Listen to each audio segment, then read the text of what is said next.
the Mets are back in town. Despite a disappointing loss last night, the Mets had themselves a heck of a road trip to Milwaukee, Pittsburgh, and Atlanta, winning 6 out of 10. And now they're back in Citi Field. The weather, well, the weather's been iffy today. Rain and thunder and lightning, but it's getting clear tonight. A rainbow shining over Citi Field, where tonight the New York Mets play the Los Angeles Angels of Anaheim. Mets baseball is presented in HD by IOTV. Get the best in HD free with IOTV.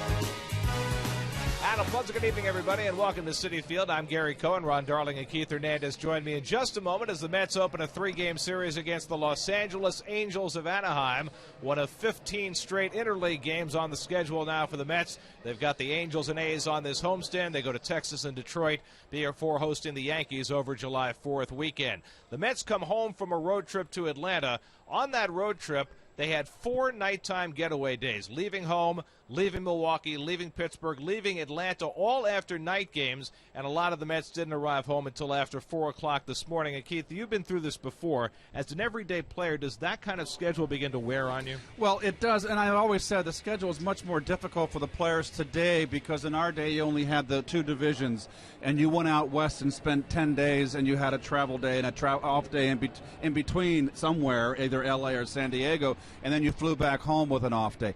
Today's player has to go to Denver. They have to go to the American League West if they're playing there. If you're the Mets, it's another coast to coast. It's much more difficult. I don't care who you are. When you get in at 4 in the morning, it takes effect. But, you know, players sleep late. They're night schedule. They're nocturnal because you play the night games. You're sleeping till noon. But, sure, it's tough when you're bouncing back and forth. There's some players that thrive in it. Look at Jose Reyes. He had a terrific road trip.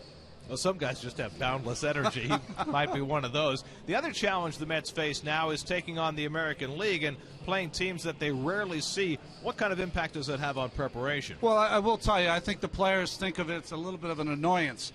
For them, I think it's the unknown. They're not sure really what to answer, what to talk about, because they're so rote with their scouting reports. What helps them tonight, though, is that they're facing Joel Pinheiro. Helps them because they know him, but might not help him because he's been so good against them his entire career. He's thrown a shutout, the first shutout in Citi Field in 2009. So it's going to be interesting to see tonight. The one thing, though, that might make a difference, Terry Collins is going to manage against Socha's team, who's very like a National League team. Bunts, takes the extra base, and those are the things they'll have to worry about. And, of course, Terry, the former Angels manager, facing his old team for the first time. Chris Capuano pitches for the Mets tonight, and the starting pitching has just been outstanding for the Mets lately. Well, Capuano's numbers should be much better than they are, and he has pitched fantastic in his last half dozen starts. Joel Pinheiro, though, on the other hand, has really struggled, looking for his 100th win, and so far has not been throwing like he did in a Cardinals uniform. The tarp is coming off the field here at Citi Field. We'll have a brief delay at the start as they get the field and the pitchers ready, but we're about ready for baseball. The Mets take on the Angels here at Citi Field. All the action on SNY.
the third time in his tenure after more than 70 games that they are under 500.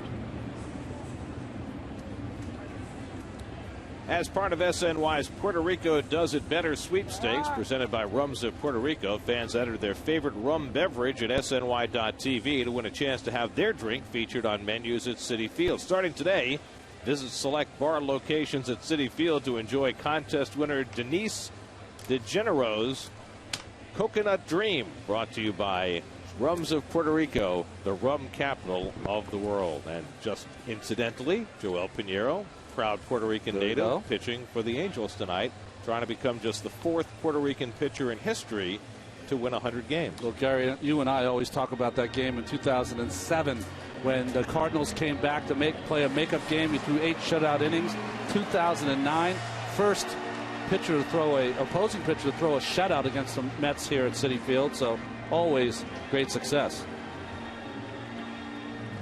Well, here is the starting lineup for the Angels, brought to you by Ford.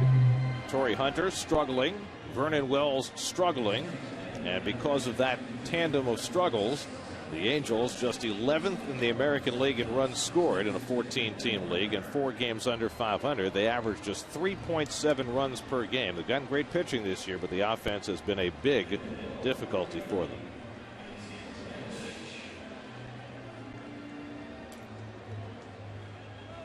Mike Scioscia took over as manager of the Angels in 2000 after Terry Collins managed the Angels in 1999. Collins was let go during the season. Joe Madden, later to become the manager of the Tampa Bay Rays, took over on an interim basis, and then the Angels hired Scioscia out of the Dodgers organization to take over in 2000.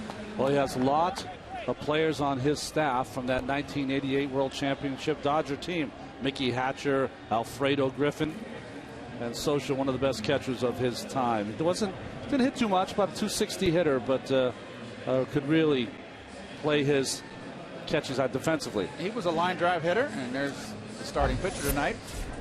Well, Cap's been unbelievable. That 5-6 record doesn't really tell you the numbers of how he's pitched, especially of late. He's getting more strikeouts.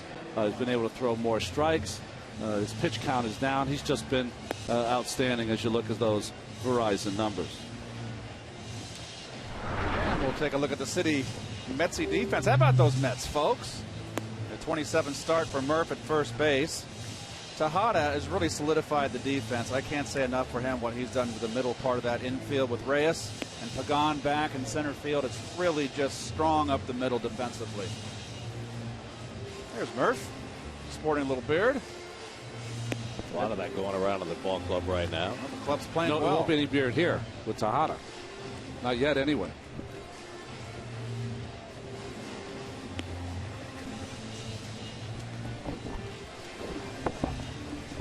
Voting is open for the 2011 All-Star Game in Phoenix. Help send your favorite Mets to this year's All-Star Game by voting up to 25 times at Mets.com. Cast your ballot now for the 2011 All-Stars. Vote often, vote today, vote Mets at Mets.com. Arizona this year, right, Gary? Chase Field. There is a pretty picture after kind of a weird day of weather in New York, off and on rain, lots of loud thunder and some lightning, and it's cleared out in time for baseball tonight as Chris Capuano gets set to get things started as interleague play enters in full force. Mets last played the Angels in 2008, a memorable series in Anaheim, the series when they fired Willie Randolph in the middle of the night. Mets also had a great comeback victory against Frankie Rodriguez and the Angels in that series. Damian Easley, the ex-Angel, with a big home run. Meiser is Turris to lead it off. As Turris a switch hitter, he's been bothered by a foot injury the last few days and has been sitting out, but in the lineup tonight at third base, and he takes the first pitch of the night for a strike. He's a better right-hand hitter, hitting .313 against lefties. That young man right there, Eric Ibar, is just the opposite. He's a natural left-hander. 33-minute rain delay at the start. Izturis, 30 years of age, the half-brother of Cesar Izturis, Gold Glove winning shortstop. They're actually 8 months apart.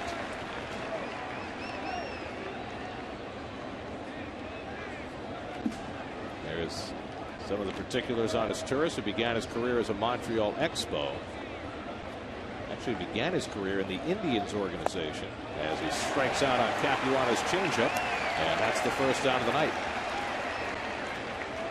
You know what you have, Jerry, sorry, you know what you have to love about seeing that at bat there by Historis against Capuano? Chris Cuccione, the home plate umpire, calling that low pitch for a strike. That's in Capuano's favor. Well, his last start, Ronnie, and Chris's last start in Pittsburgh, the Pirates just raved about his changeup, how the movement, the late sink, which is starting out right now in the same program. Here's the veteran shortstop Eric Ibar, another switch hitter, and he takes a strike. The Angels have 2 switch hitters in their lineup and 3 more on the bench. Something for Terry Collins to contend with in the late innings. Torrey Hunter waiting on deck. Ibar at 287, but hitting just 195 as a right-hand batter, and he fouls one back, and Capuano's ahead 0-2. This is an Angels team that doesn't walk much and strikes out a lot. It's a bad combination. They're 10th in the American League in on-base percentage, 11th in slugging percentage.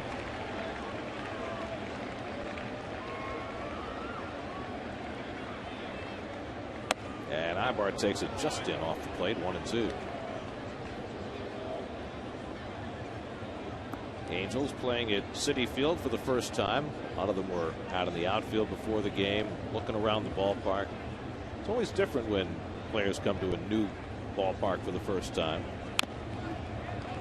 Ibar just stays alive. And particularly in this park for the outfielders, it's mandatory that they get out there and figure out the dimensions and the caroms. What was really funny is they were taking some extra batting practice. It took them about 20 minutes before one of them hit the ball out of the ballpark, and the player ran around the bases saying, "Yes, I finally got one out of here." It's a nice angle right there. Beautiful angle. Outfield playing Ibar very shallow. Pagan shallow in center, and Carlos out in right field very shallow. Capuano 7 shutout innings against Pittsburgh in his last start. He's just been brilliant the last couple of times he's gone to the mound. And it's out to right field, an easy one for Carlos Beltran, and he puts it away to retire Ibar, 2 down. Well, Capuano has not allowed a first inning run this season, and he's got 2 out and nobody on in the first inning tonight. And they'll take on Torrey Hunter. Hunter off to a slow start this year, now 35 years old. You see the batting average just 225. The on base percentage just 303. 9-time Gold Glove winner, former Minnesota Twin. And he takes up an away ball 1, and one of the most effervescent personalities in all of baseball. A lifetime 275 hitter. Vernon Wells would be next. It takes a crimp out of this already enfeebled Angels offense that they cannot use the DH in this series, because right now their hottest hitter is Bobby Abreu, who normally DHs. Have to figure we'll see him in the outfield though in this series when the Mets start a right-hander. 1-2 now to Hunter. Well, Terry Collins was addressing that today, asked if he liked interleague play. He said, as a National League manager, I'm all for it. But when he was an American League manager, where your team is built around that DH, hard, it changes your team. At the same time, though, when National League teams go to American League parks and have to come up with a DH, which they don't necessarily have on their roster, that creates the same kind of problem. In the past, that it's hurt the Mets when they've gone. Some of the recent teams, it kind of hurt the Mets to have the DH. They didn't really have a real power hitting guy.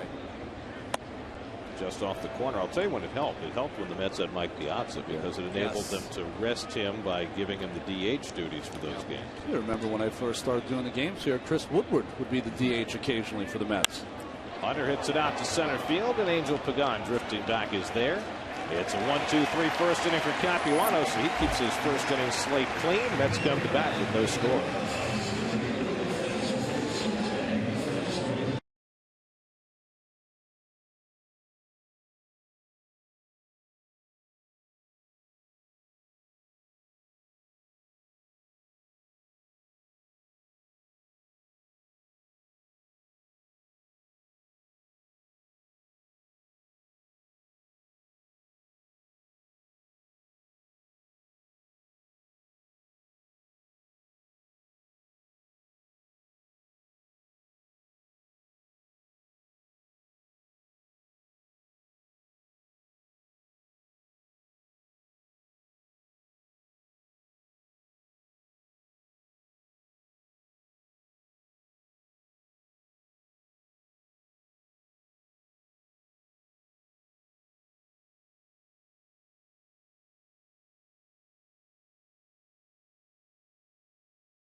has been just brilliant day after day after day. 101 hits already for Jose Reyes. He faces Joel Pinheiro and takes ball one.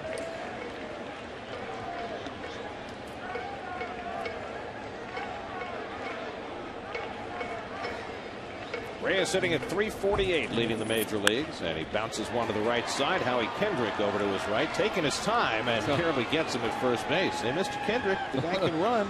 What did we talk about at the top of the Open about the teams not knowing each other? That's right. Backhand here by Kendrick, and looking down, a little style might have cost him, but good play. And a ground ball for Pinheiro, and that's what you're going to see from him if he is right. You can see his numbers this season, Toyota numbers. He has not had that great sink on his fastball, and some have said that he's been looking forward to his 100th win. He's got 99 in the big leagues, and this is his 7th attempt at it. Here's Justin Turner. Returned to the lineup last night after sitting out a couple of days with a sore thumb, and got on base 4 times in the game last night in Atlanta. Justin at 285 for the year. Was presented with his National League Rookie of the Month award before the game today, the first Met ever to win a National League Rookie of the Month award. So it was kind of an historic occasion. Nice.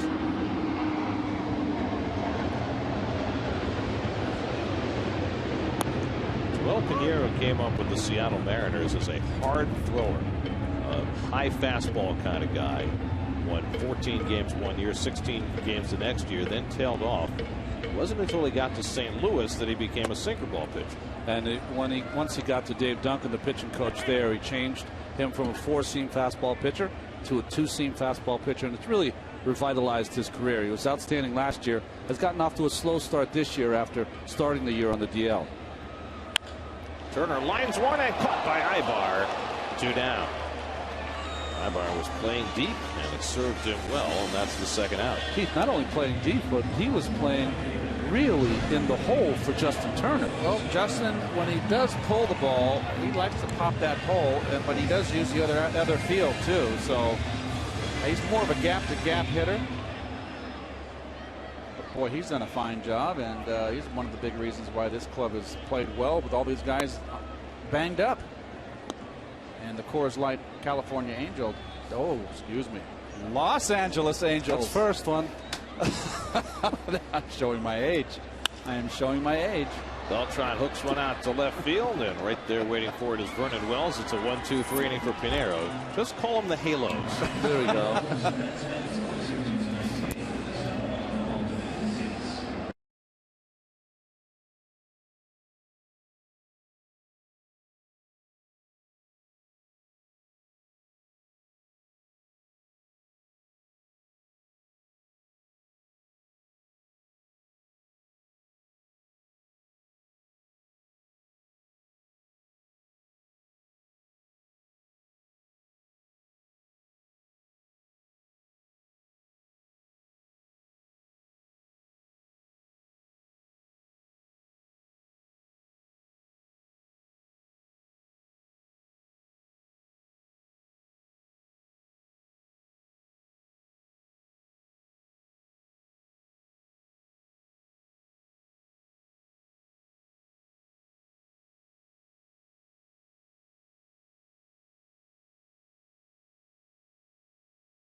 2 pitchers, Chris Capuano and Joel Pinheiro, who were born a month apart.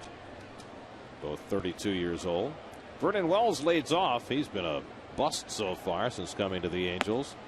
Picked up in a trade with Toronto, and the Angels inherited the final 4 years of an enormous contract that the Blue Jays signed Wells to. There's Howie Kendrick on deck. And thus far, Wells has been underwhelming at best, hitting 193 with a 235 on base percentage. Wow. What's in the water up in Toronto? I don't know if it's Toronto. You know, he's having a similar year to Ugla. He's making $23 million this year. He'll make $21 million each of the next 3 years.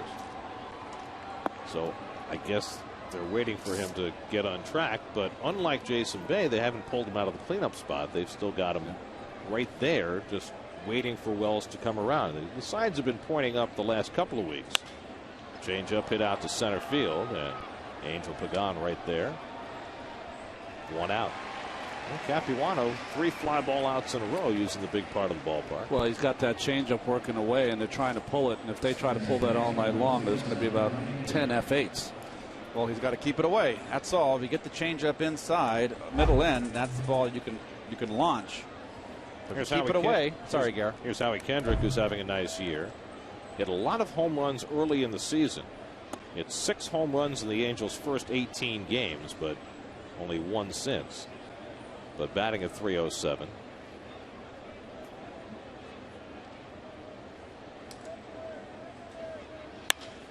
And he hits it out to right center. A long run for Pagan. He won't get there. It's up the gap and all the way to the deepest part of the park. Kendrick, who can run, gets to second, and he'll pull in there with a 1-out double. So Howie Kendrick, the first base runner of the game, he has his 17th double of the season. Well, the right approach to a pitcher like Capuano, take him the other way. That ball was meant to be away. It got too much plate.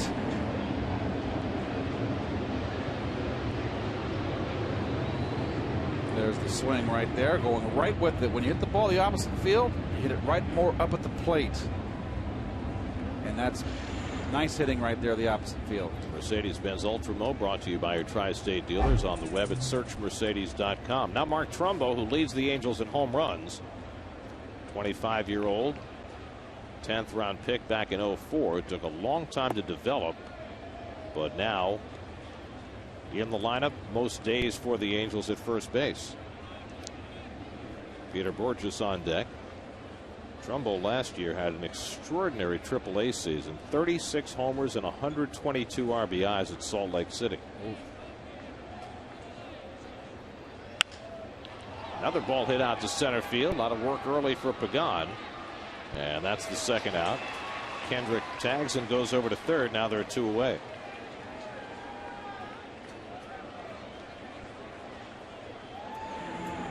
Take a look at the IOTV pitch differential. And not really that much, but what the big difference is, he missed a little bit off center towards the middle of the plate. If he missed off center towards the outside of that circle, to the outside corner, it's off the end of the bat. It doesn't get driven that hard. Pagan probably makes the play. Here's Peter Borges, the speedy center fielder, hitting at .250.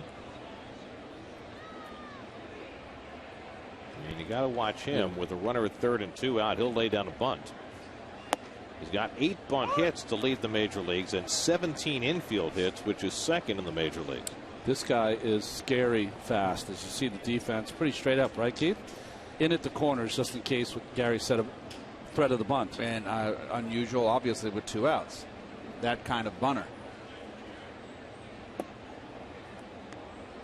1-1 to Borges, who is so fast and so adept defensively that the Angels last year moved the 9-time Gold Glover Torrey Hunter to right field to make room for Burgess.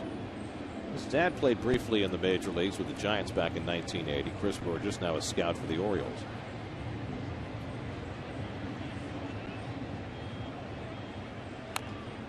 I thought you were going to drop a Smokey Burgess on us. Smokey. They don't exactly spell their name the same way. And I think the body type is such that I'd be really surprised if Peter and Smokey were related. I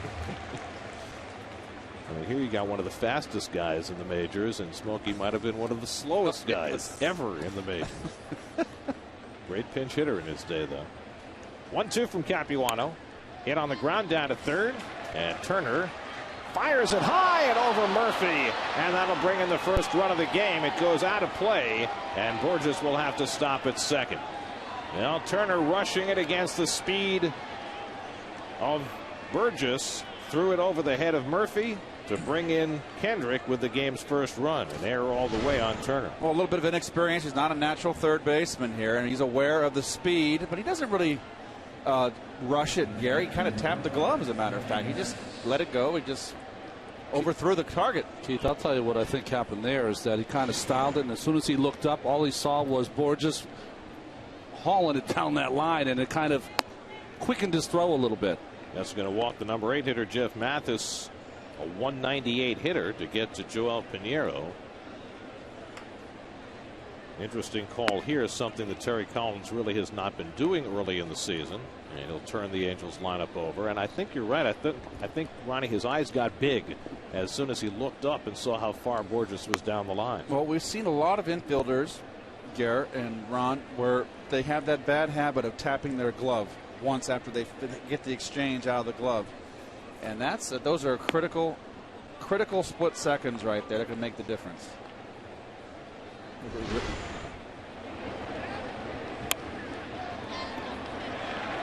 Boy, he's running like a 100-meter man. That's how they run. Leaning forward like that. In fact, we missed something there. Reyes went over and said something to him, and Burgess was laughing, and I bet it was about speed. Like, you're almost as fast as I am.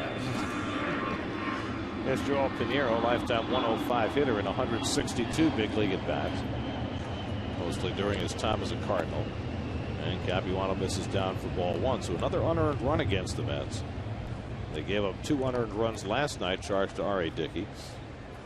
Mets had a stretch of 10 games in which they committed 1 error, but now committing errors in back-to-back games. You know, I played with a guy, Carney Lansford, that later in his career, as soon as he would get the ball at third base, he would get rid of it so quickly. And I asked him one day, how come you don't like stand up and let it go sometimes? He goes, the quicker I get rid of it, the easier it is for my first baseman, in case it's a little off, to do a little sweep tag. It's not bang bang every single time at first base. Did Carney have a strong arm? He didn't have a strong arm by the end of his career. Had a little loop on it. Who was the guy for the Tigers? Aurelio Rodriguez? Is he the guy that in his day in the 70s and 80s always had that great arm from third base? He had the cannon.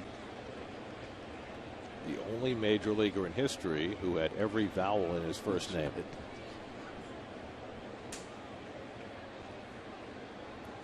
I guess he got tied by Aurelio Lopez. That's right. That's right. He was the first. 1-2 now to Pinheiro.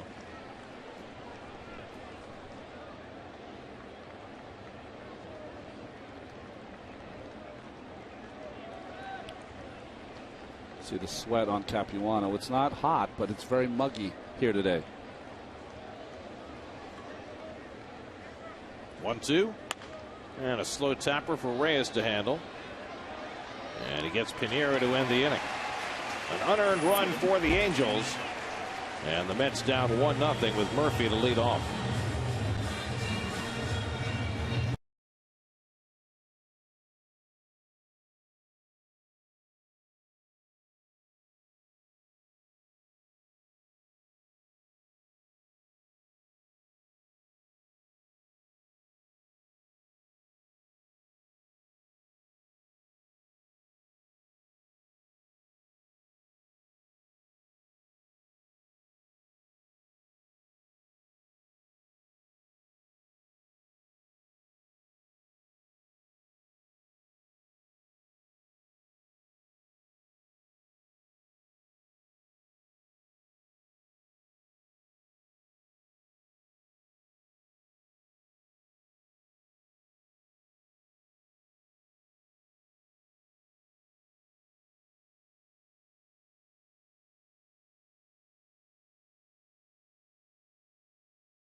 during the third inning of tonight's game, just go to SNY.TV, click on the link, and join the conversation. It's Chat Live with Bobby O, presented by Verizon, only on SNY.TV.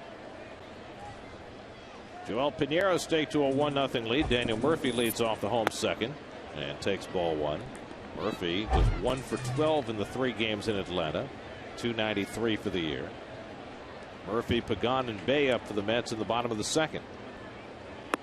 Wasn't too long ago, Murph had his batting average hovering around low 240s, and he got hot. And it's been a continuous climb. He busted through 300, but now he's back down to 293. Well, he had a stretch for about 4 weeks as he hits this one to deep right, and back goes Hunter. It's over his head and into the Mo zone.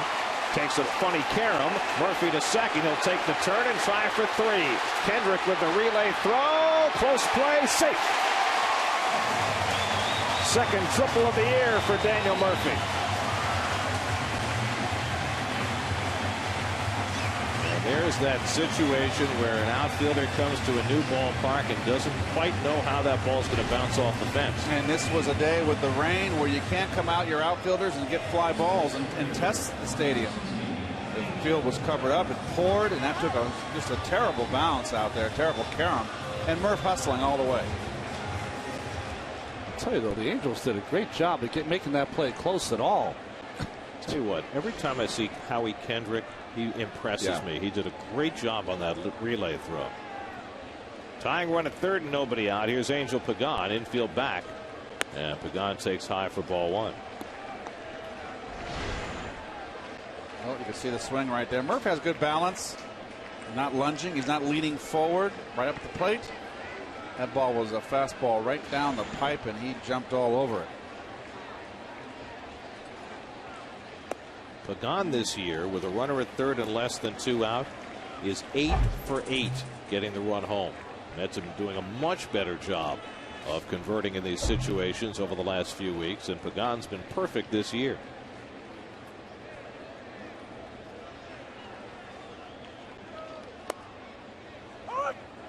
Two and one to Angel. Looking back at Chris Guccione to ask about that last call. That triple by Murphy, his second, and the Mets 21st this year. Jason Bay on deck. And Pagan slashes one to bring in the run. 9 for 9. It's a 1-1 ball game. RBI number 18 for Pagan.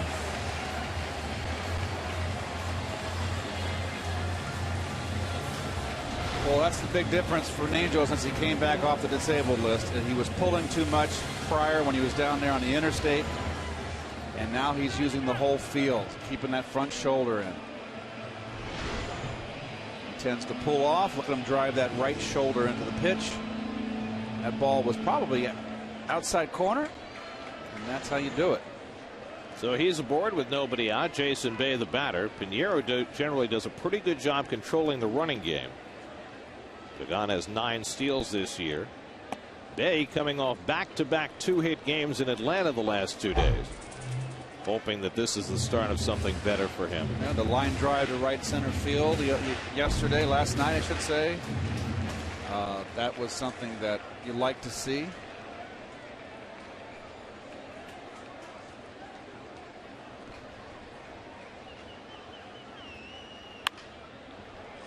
Ibar with the quick toss. Kendrick the quick turn, but bounces by Trumbo and goes in the dugout, and Bay will go to second base.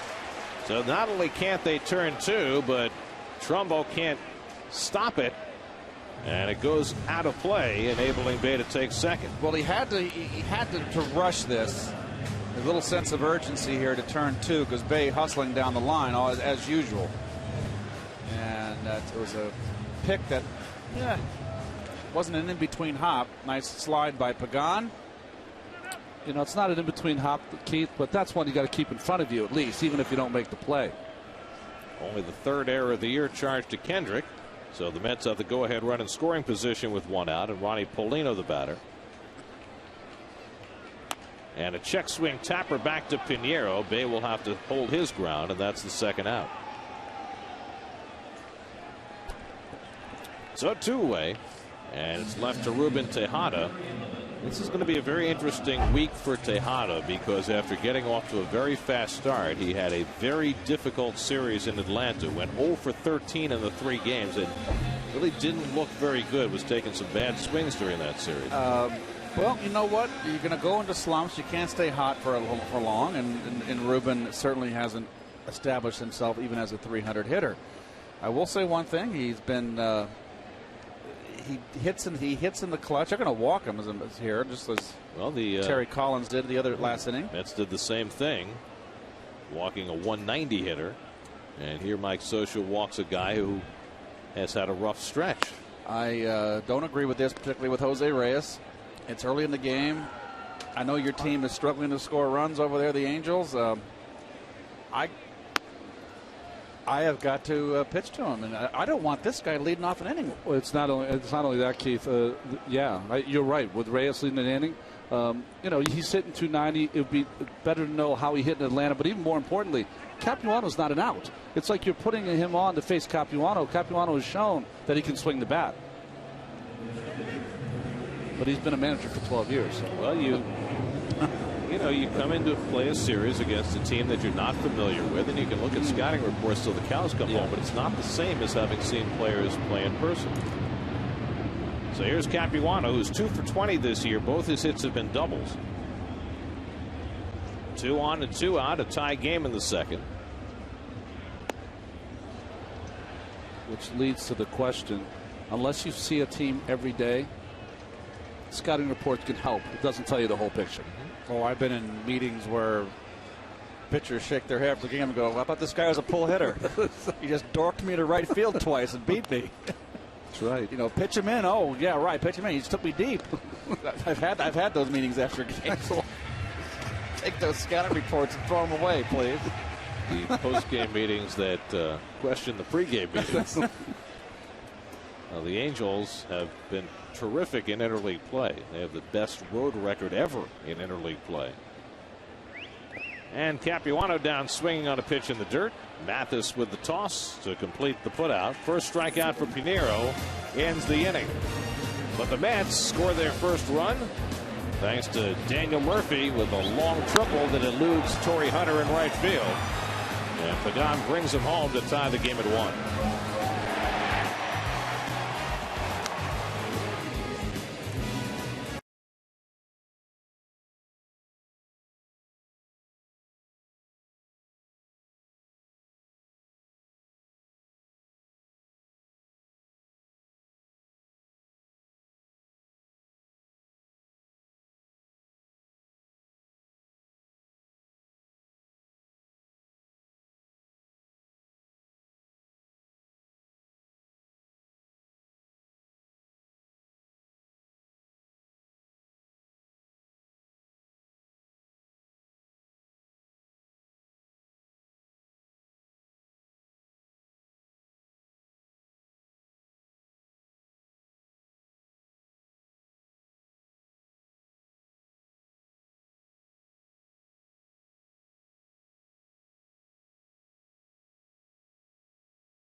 Mets and Angels tied at 1. Chris Capuano set to face the top of the Angels order.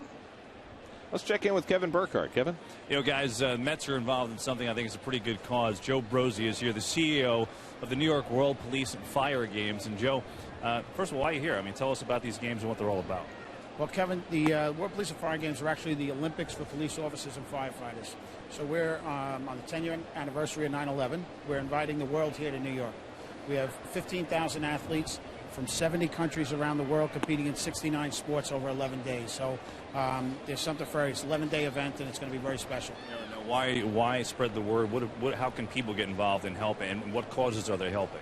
Well, the World Police and Fire Games, we're a non-for-profit. We benefit the New York Firefighters Burn Center Foundation, the Police Athletic League. We're a 501c3. But we need New York to get behind us. They've stood behind us 10 years ago after 9/11. We need them to get behind police officers and firefighters today and help us to lay out the red carpet for the rest of the world here. So we need people to get on our website, www.2011wpfg.org. They can volunteer. They can donate.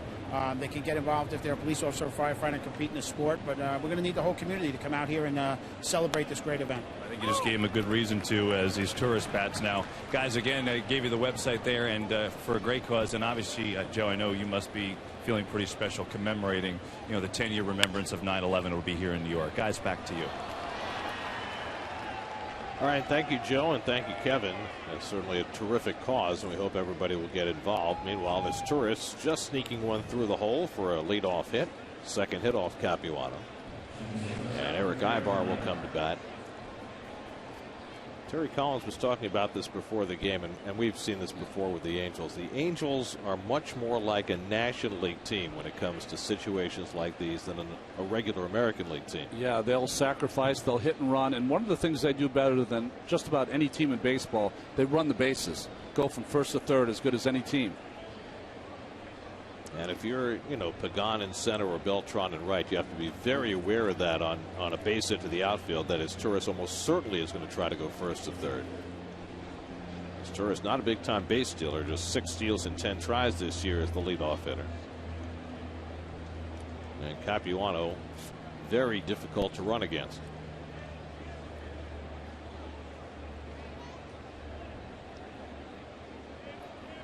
This has just been an incredible string of starting pitching the Mets have run out there. A little bump in the road last night for R.A. Dickey, but Capuano trying to get it going again. Capuano, his last 2 starts on that road trip in Milwaukee in his old stomping grounds and then in Pittsburgh. Back-to-back wins as a starter. First time since April of 2007 that he had won back-to-back starts. And this is the best he's looked all year. See the ERA recently for the Mets starters. And Ibar pushing the bunt. Who's going to cover first? Tejada does. And they get the out. He's bunting for a base hit, but they'll give him credit for a sacrifice. 1-4, moving his Torres to second. Well, Capuano is such a not good athlete. He's a cat, and he just covers this quickly. Nice reaction. Murph had it too. Murph was playing in. So it was had a little good backup there, and Tejada, of course, it's his job to cover first. And nice shovel pass, nice and easy.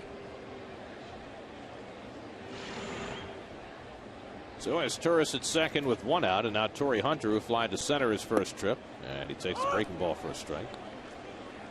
Torrey didn't like that call. Chris Guccione has been calling the ball down, but that ball was out of the strike zone. Knee-high to a grasshopper. Hunter, the only hitter in the lineup for the Angels who has faced Capuano before, and he's done well against him. Now 5 for 13 with a home run. And he swings at the fastball up and away, and it's 0-2. Here are your umpires tonight. Mike Winters, the crew chief of this unit. Guccione and Luklinski, very young umpires, behind the plate and at third. 3 mics. Just like us. We have 3 mics. Little float around to short right. That'll fall for a hit.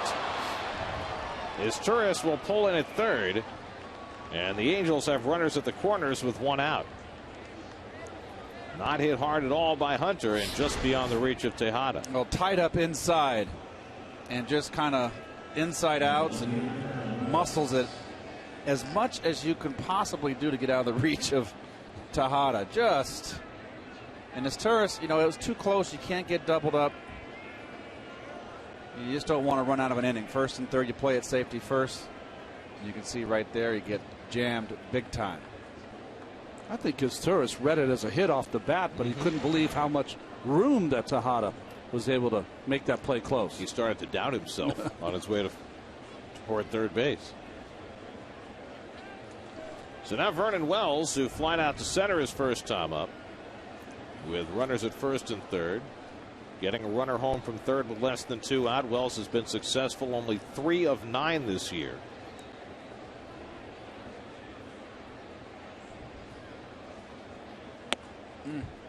Capuano deals one that misses, 1-0. And he was taking all the way. I just everybody's different, but after you've already faced the pitcher once, that was a good pitch to hit right there. Especially if you're looking the ball away, which you're going to get from Capuano for the most part. There goes Hunter, and the shot is by Reyes and into left field. That'll bring in Izturis with the go-ahead run. Hunter goes to third, and the Angels lead 2-1. So Vernon Wells drives in his 17th run of the year to put the Angels back in front. Well, we talked about it before the game. We talked about it now. Ball's up in the strike zone, gets by Reyes, but still, this is a team, the Angels, that are going to run early and often. That ball just ate up Jose. So now Howie Kendrick, 3 hits in the inning against Capuano, have produced a run to put the Angels in front 2-1. Kendrick drove a double to right center his first time up.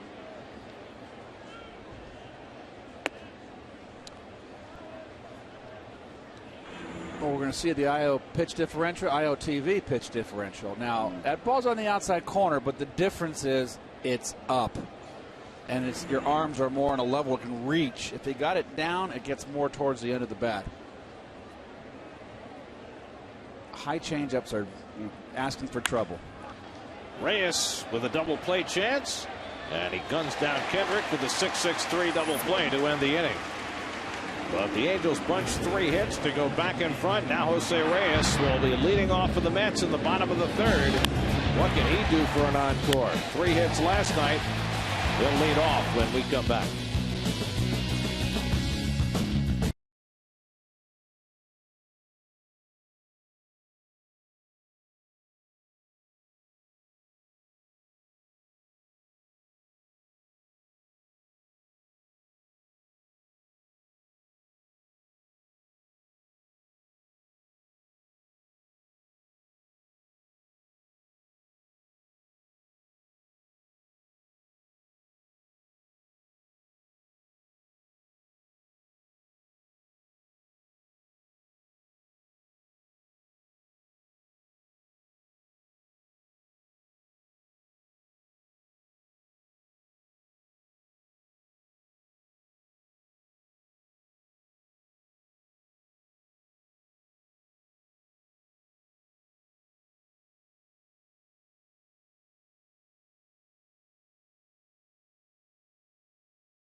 By freescore.com. 3 credit scores, 1 place.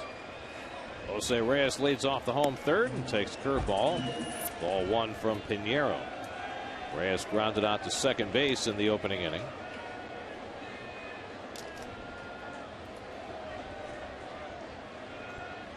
Well, the Mets already have more off Pinheiro in this game than they had the last time they faced him. 2 years ago, he came here as a Cardinal and threw the first ever complete game shutout at Citi Field. And another one right at Kendrick. With a little more alacrity this time. Throws out Reyes. 1 out. So a quiet beginning to the night for Reyes. He's 0 for 2. And now Justin Turner, who hit a line drive to short his first time up.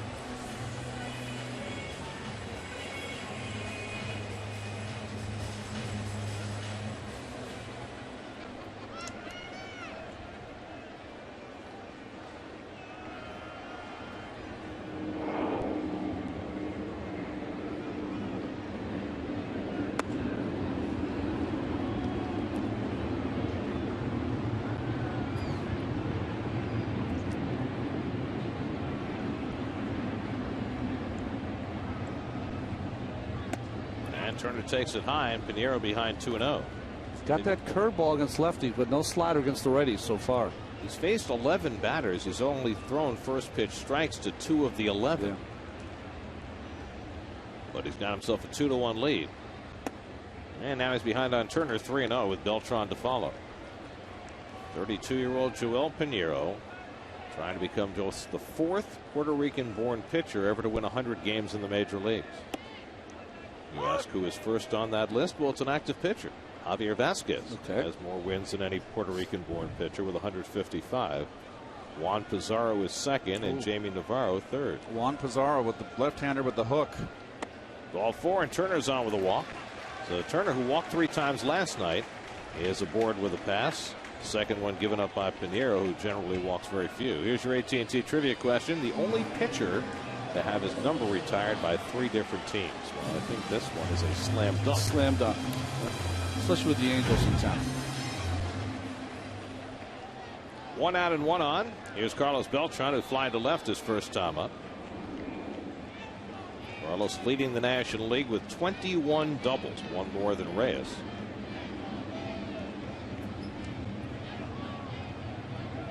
Hit hard off Pinheiro, and he is down and he is ailing. Let's see if he can get up. He gets up. Boy, that hit him hard. Beltran has an infield hit. We'll see if Pinheiro's all right. That got him on the outside of that right leg. The question is to get him on the ankle or the knee. I think it was a little higher, Keith, maybe around the knee. He's trying to shake it off. Come on, let's throw some.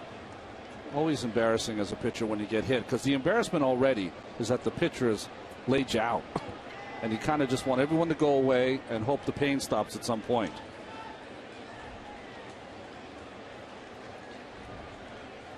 So Pinheiro will test it. Socha still not convinced. He's good to go. Yep. What a way to shake it off. Well, let's see where it drilled him. Good hitting by Carlos. Oh, you're right. I got him on that outside that knee area. Knee thigh area.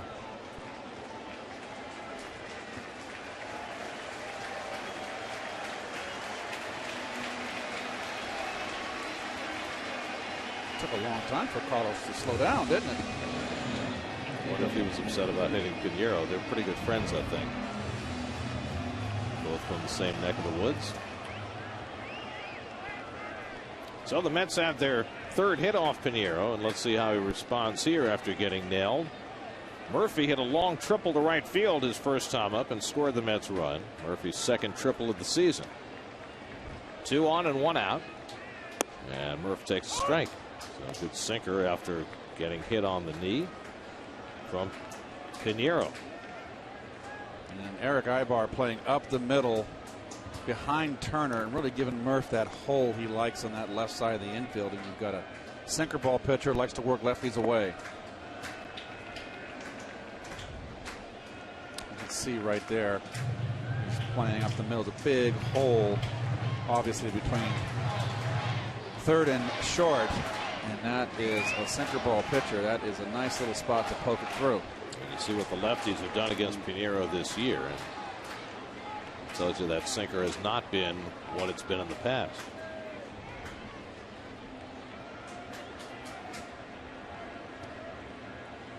All 3 hits for the Mets tonight by left-hand hitters.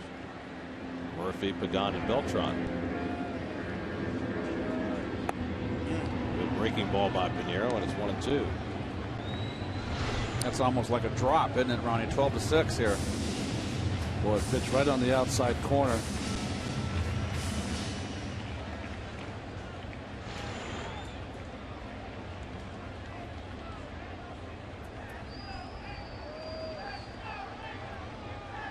Now the 1-2, and Murphy shoots one foul.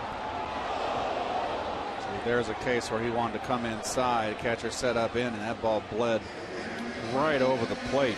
It probably illustrates why left-handed hitters are hitting .338 against him, because he has not been able to establish into those lefties. Watch this ball. Watch the catcher weigh in. Oh, my word. It didn't even start out on the inside. And we've corner. seen Pinheiro in the past be able to start that ball at that left-hand hitter's hip and have it come back over the plate. Should go back in there again.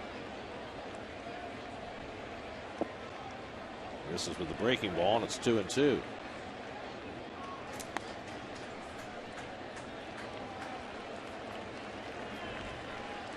To me, whenever you were trying to pitch in, Keith, and you didn't make the pitch, you got to come back in there, because you never established you didn't do anything with the prior pitch. Because as a hitter, you don't know what the catcher was set up inside. You're thinking the pitcher's trying to throw you away again. Absolutely, Ronnie. You better not know. That well. If you do, you were peeking. Unless you got eye at well. Then you get in trouble.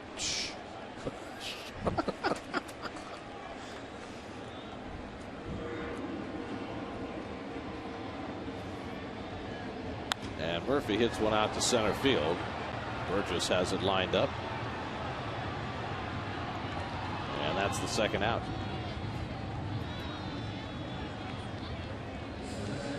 So 2 out and 2 on, and now it's left to Pagan, who drove in the first Med run. Oh, we're going to see the swing and right down the pipe.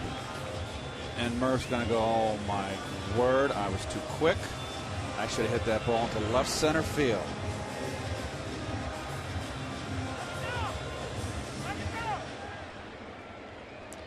So now Pagan, who lined a base hit to left his first time up, to bring in Murphy from third base with the Mets' first run.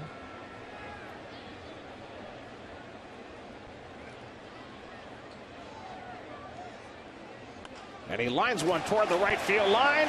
Base hit. Here comes Turner with the tying run. Beltran to third. It's an RBI single for Angel Pagan, and the Mets tie the game again at 2. So Pagan with a pair of RBI singles to get the Mets even again.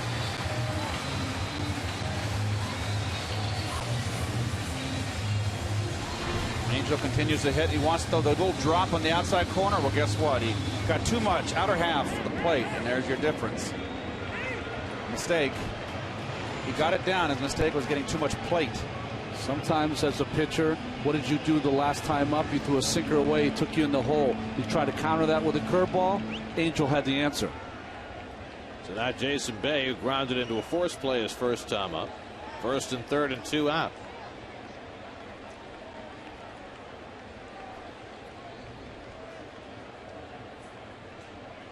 And Bay grounds one foul. Jason, one of a number of players in the Mets lineup tonight with good numbers against Pinheiro, despite his past success against the Mets. Jason is 5 for 12 against Pinheiro. He used to play in the same division when Pinheiro was in St. Louis and Bay was in Pittsburgh. Ball and a strike to Bay. Ronnie Polina would be next.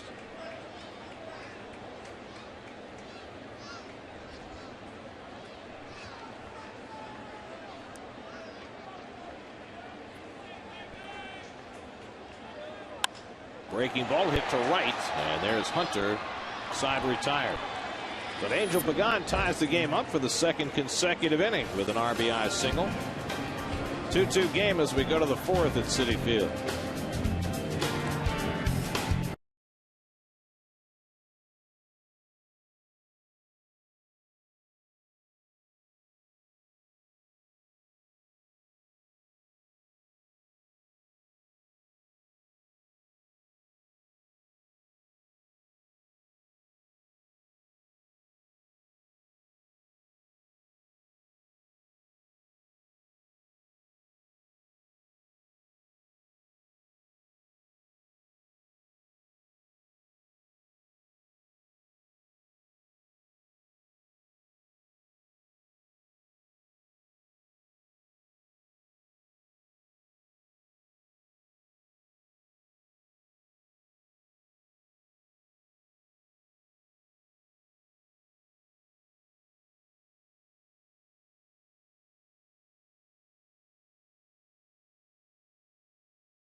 Weekly, Frank Viola gives you an inside look at the MLB draft. Plus, find out about Tim Burdach's hidden talent on Mets Weekly. New episode Sunday at 6, only on SNY.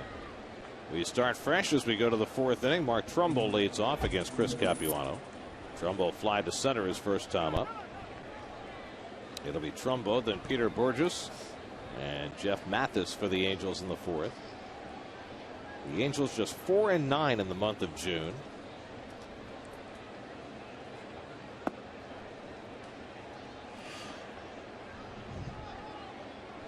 And for Mike Scioscia, in his 12 years as manager with the Angels, only the 3rd time that they're below 500 at this point in the season. They've been a consistent winner under Scioscia. But they're still in it in the American League West, which is an equal opportunity division. The Rangers have lost 5 in a row to come back to the pack and keep everybody in contention. But the Angels have played so poorly this year, and they have such large contract obligations, with Vernon Wells coming aboard at more than $20 million a year. And they just released Scott Kazmir, whom they're paying $14.5 million this year. And believe it or not, Met fans, they are still paying Gary Matthews Jr. $12.5 million this year. Wow. Oh, so the word is from Anaheim that the owner, Artie Moreno, has said enough, that they're just not going to spend any more this year. There's ball 4, and Trumbo is on with a walk. That if they're going to win this, they're going to have to win with what they've got, or if they make a trade to try to improve, it's got to be either a wash in salary or better. Fiscally the right way. I think that what he wants to do, he feels like the organization has let them down on as far as nurturing prospects and bringing up prospects, and he wants the most of the money to go back into that. Trumbo, for a big man, can run a little bit. He's got 6 stolen bases this year. See how big he's towering over Murphy at first base. It's a big guy. Burgess reached on the error by Turner his first time up, and he takes ball 1. The Angels are celebrating their 50th anniversary this year. This is their 51st season, and it took them until 2002 to win their only World Series title, after beginning play in 1961 as the Los Angeles Angels, when they actually played in Los Angeles right. at Memorial Coliseum, right? Old Wrigley Field. Wrigley Field, that's right. Then they moved to Dodger Stadium when it was built, except they didn't call it Dodger Stadium. They call it Chavez Ravine. Very confusing. I saw that they have 8 no-hitters, though, in their 50 years. Well, they had a pretty good pitcher. The Mets sent them. Good changeup by Capuano, 1-1. I would say in the Mets' 50-year history, if you evaluate all the trades they've made, it's the single worst deal they've ever made. I mean, you can Ryan for Fregosi. You can argue the Seaver trade because, you know, Tom was such an icon. Yeah. But in terms of value for value, the Mets traded 4 players. It wasn't just Ryan. They gave away Lee Stanton. He was a pretty good player. Tejada with the flip, Reyes with the toss, and they double up the speedy Burgess. One of the toughest guys in baseball to double up, and they get him 4-6-3. Well, it's a bang-bang play, and the only way you're going to double that man up is if he hits a bullet. And this is a one-hopper shot right at Tejada. Nice feed to Jose, and then, of course, Jose's cannon is the difference here. And he did get him. 5th time that Burgess has been doubled up this year. So 2 big outs for Capuano, and here's Jeff Mathis, and he takes an off-speed pitch for a strike.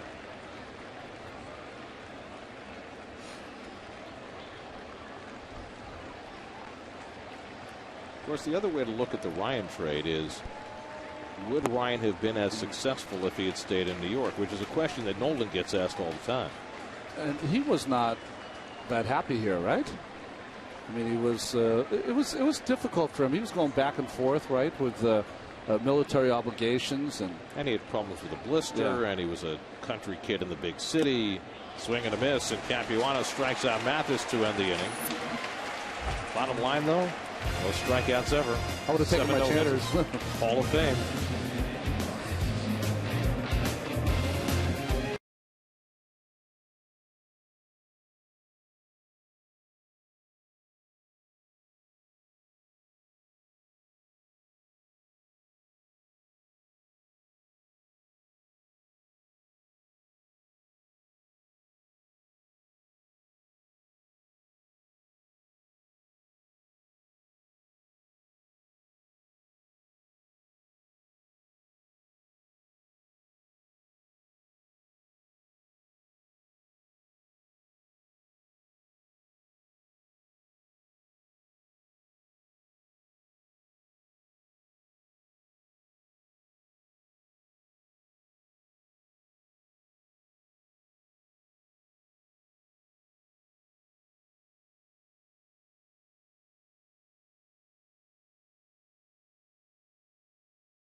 pitcher to have his number retired by 3 teams. I think we were kind of giving that away. Yes. Yeah.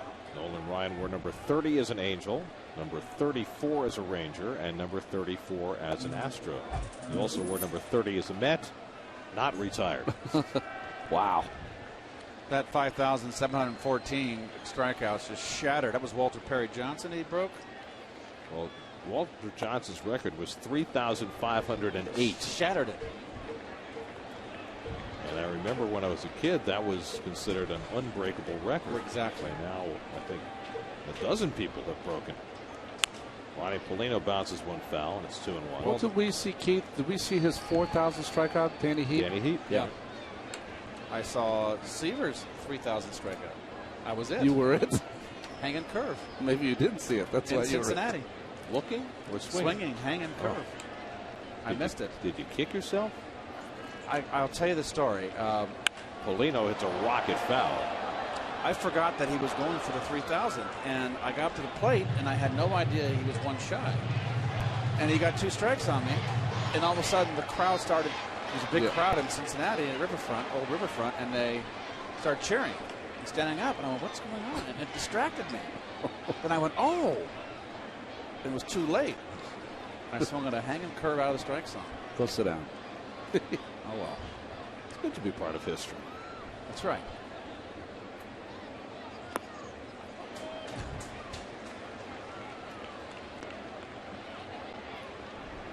I think there are some guys who like to be on the short end of those historical moments, and some guys who don't like it at all. You know from being around Al Downing a little bit that Al had really mixed feelings about giving up Hank Aaron's record-breaking home run, which got showed ad infinitum in the years following. Course. That's a pitch count for Joel so far. Polino hit a comebacker his first time, and he hits this one down the left field line, and he's got himself an extra base hit. A really good turn it back for Ronnie Polino, and he has his second double of the year. So the Mets get the leadoff man on. Go ahead, run in scoring position here in the 4th. Oh, hang a slider. Right there. Didn't break at all.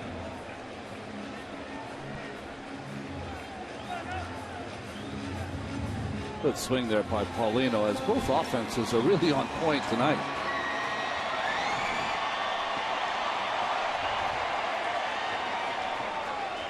Mercedes-Benz Ultra Mode brought to you by your Tri-State dealers on the web at searchmercedes.com. So the Mets have 5 hits off Pinheiro, and let's see how they play it here with Tejada. The Angels looking for the bunt, but you don't usually bunt in these spots with a pitcher on deck. There's no need to bunt here. You want to have as many chances as you can to try to drive in this runner. Tejada was intentionally walked his first time up to get to Capuano, and Capuano then struck out. And it's inside and nicked him, and Tejada's aboard. So Pinheiro trying to get it inside on Tejada, which is what pitchers have been doing to him recently. Mike Scioscia is going to come out and talk to his pitcher before Capuano comes up there, and he will be bunting. And I tell you, why would Scioscia come out and not the pitching coach? Is you see this pitch run in on Tejada. He wants to get a real answer from his pitcher Pinheiro. Is he hurt? Did that line drive that hit you? Are you all right to pitch? And he wants to make sure he gets the right answer. Well, it's interesting because he seemed to be okay in the last inning, but sometimes when you sit down, that's when it gets worse. That starts to stiffen up, absolutely. He's also talking defense, right? He's also talking bunt play here, so how they're going to, what they're going to do. Now, if you're an American League team, do you even have a wheel play in your arsenal, or you just play it straight up? You have it. Why not work at it? I mean, how often do American League teams bunt? That's the problem. You have it, but you probably don't use it. That's probably why he was out there. And being the old catcher that he was and take charge kind of guy, he went out there like it was 1988 again. Capuano struck out his first time up. He's got 2 hits and 3 sacrifices this year. And the Angels playing as though they could run a wheel where Ibar, the shortstop, is stationed. Well, the impetus is on Capuano to make a fine bunt and make the third baseman handle it because Paulino's speed. Or lack thereof. They are going to lunges for that one. They're going to work the wheel here.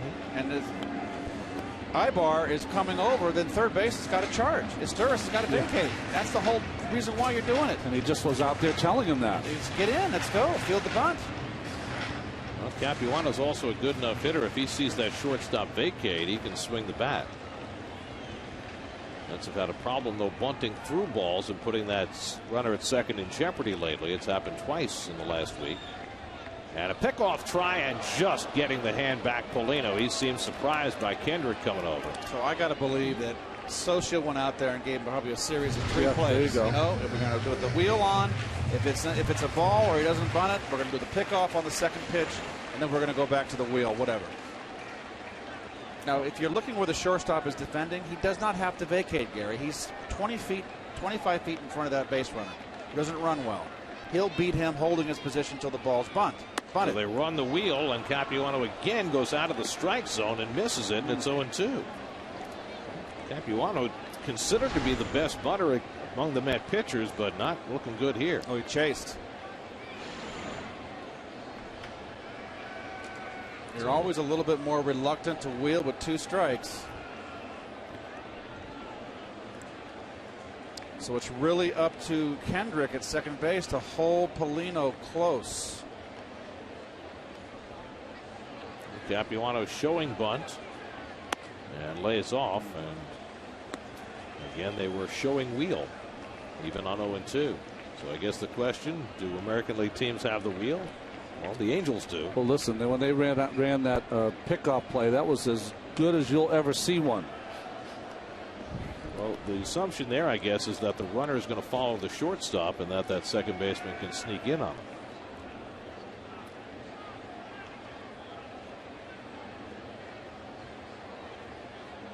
Capuano's trying to do, and it's smart. He's getting up in the box. That way his bat's fair, and he's honestly turning around quickly and putting that bat on the outside corner.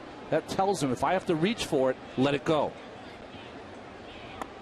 And he bunts and misses, strike 3. I can't remember the last time I saw that. 3 bunt attempts, none fouled off, all 3 missed for the strikeout, the first out of the inning. And all in all, the Met pitching staff are good bunters, and Capuano has been a good bunter. It's interesting right there. Did not every single bunt he offered at was a ball there was a ball.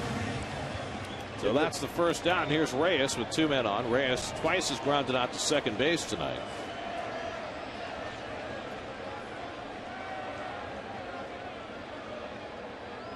And Jose grounds another one to second.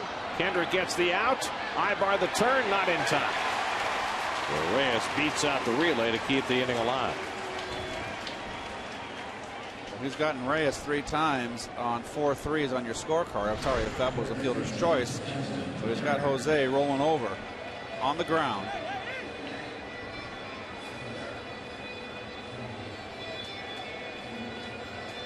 Too speedy. So now first and third and 2 out. And Justin Turner trying to get the run in. Hitting .410 with runners in scoring position this season. Tonight he's lined to short, walked and scored. And Reyes not getting much of a lead at all at first base as Turner takes a strike.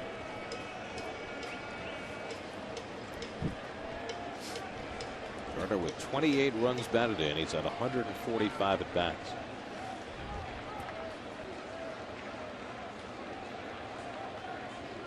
Again, a very short lead for Jose. Ball and a strike to Turner.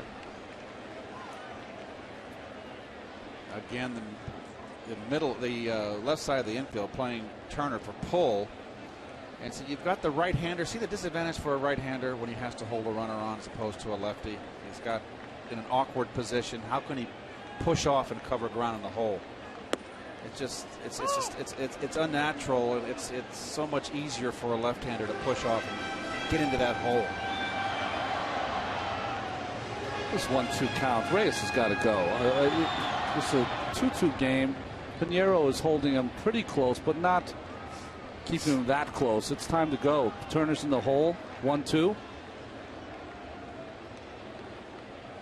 Not running, and Turner chases. Strike 3.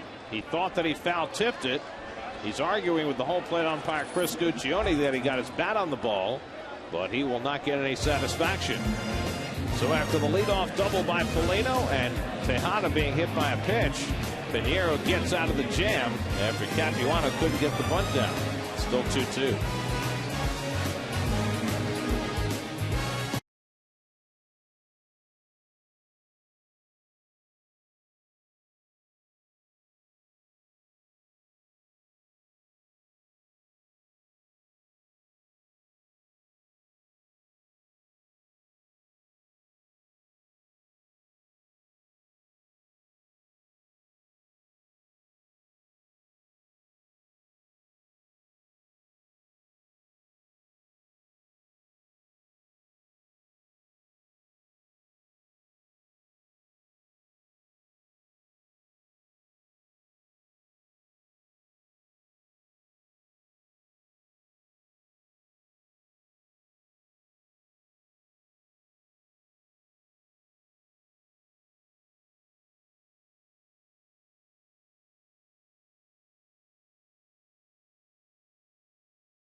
As they begin a long run of interleague play, and it's also Father's Day weekend, and that always means that we get to visit with Michael Milken, who is here to promote prostate cancer awareness, the Prostate Cancer Foundation's Home Run Challenge. Welcome, Michael. Well, it's great to be here. This is our 16th year, and particularly it's great to be here because this entire program was really launched by Fred Wilpon in Major League Baseball 16 years ago. Tell us about the program and how it's doing and how it works. It's the same concept we had originally, was keep Dad in the game, come out to the ballpark, come out to this great field and tell Dad to get checked. Awareness for prostate cancer. We've raised $40 million in that period of time from home runs that are hit. Every home run in tonight's ball game would count for $20,000. And over that period of time, we've raised $40 million, and it's been matched by governments, biotech, pharma companies, 20 to 1. So we estimate by the end of this year, we've raised almost $1 billion for prostate cancer. Wow. Capuano struck out Pinheiro to start the inning. Now Myceres Turris, the batter, and teams do a lot in addition to the money that's raised to promote awareness. Well, on Sunday, particularly, we're looking forward to the announcers wearing their blue wristbands. It's one of the keys here to keep us in the game. But the concept of keeping Dad in the game has turned this into the greatest awareness program for prostate cancer any place in the world, in conjunction with Major League Baseball. And if folks want to get involved, how can they do that? Well, there's a lot of ways to get involved. One of the ways to get involved is to go to pcf.org, pcf.org, and you can learn a lot about nutrition. We've funded over 100 programs on nutrition over the years, and we know a great deal today about possibly how to slow the growth down of prostate cancer and what contributes to the acceleration of the growth of prostate cancer. And the other way you can get involved is call 1-800-798-CURE, 1-800-798-CURE. And the goal is you can pledge money for home runs hit. We estimate this year there'll be about 100 home runs hit. We're probably running less home runs than any time in the last 16 years. Home runs are definitely down in Major League Baseball. Bay going back a long way and runs down that drive by his tourist for the second out. And you can pledge $1 if there's 100 home runs hit. That would be $100. If you pledge 25 cents, that would be $25, and so on. and then that is matched by other individuals throughout the country, which is why today all pledges were up to $20,000 per home run. But see that ball going in the heel of the mitt of Bay. Good hands. And Jason Bay is the player rep, along with David Wright, for the Mets for the home run challenge. Drive to left off the bat of Ibar. Another chance for Bay, and he runs it down to end the inning. Michael, thanks so much for joining us. It's a great cause. All the best and good health. Good to see you again, Mike. Thank you. Good defensive inning for Jason Bay, helping out Chris Capuano. We're halfway through, tied at 2.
Carlos Beltran leads off the home fifth inning. I had Delgado on my brain because I was just looking at the score of the Atlanta game, and Randall Delgado just got knocked out in the fifth for Atlanta in his major league debut.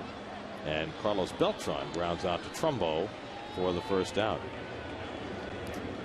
Like deja vu there.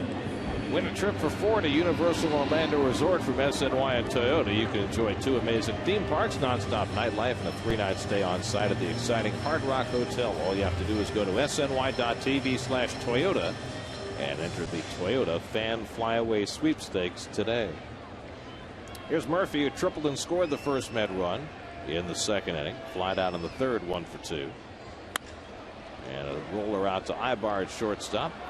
And quickly there are 2 out. Pinheiro getting a couple of ground balls, something he has not been doing for a good part of the evening. But he's got his team tied as you look at the Acela fifth inning recap. Angel Pagan has driven in both Met runs with a pair of RBI singles. Chris Capuano twice has given the Angels the lead, and each time Pagan has gotten the Mets even. Angel has singled to left and singled to right, now has 19 RBIs for the season. Pinheiro 3-0 lifetime against the Mets, including a devastating victory the last week of 2007. Cardinals had nothing to play for. They came here for a makeup game on a Thursday. Keith's shaking his head just thinking about it. It was right in the middle of the free fall. It was another nail in the coffin against a good lineup, a good Met lineup, and he just mowed him down. And that led to that final weekend against Florida, when we witnessed one of the best pitching performances in Mets history on that Saturday afternoon. John Mayne was the best he'd ever been. No hitter into the 8th. 14 strikeouts. Hoover. Paul Hoover had an infield hit to break it up. And it's funny because the next year, Johan Santana matched that effort on the final Saturday against Florida. On one knee. Pagan's on for the third time. That's the third walk given up by Pinheiro. 2 home runs ended that game, right? 2 solo shots in the 8th inning or 9th inning, I forget. Talking about the last day. Yeah. That 2008 beleaguered Mets bullpen. Ugla and off the bench, Wes Helms. One off Schoenweiss, one off Ayala. Yep, and that was it. That was all she wrote. Here's Jason Bay, who's 0 for 2. That was the end of Shea Stadium. Bay is hit into a forced play and flied out. There goes Pagan, and he steals the base ahead of the throw by Mathis.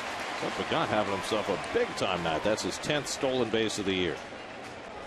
That's what I'm talking about, right? 2 outs early in the count. Get to second base, get in scoring position, maybe steal a run. Now you got the hitter up there not worrying. He's got his focus now is a base hit to drive in a run.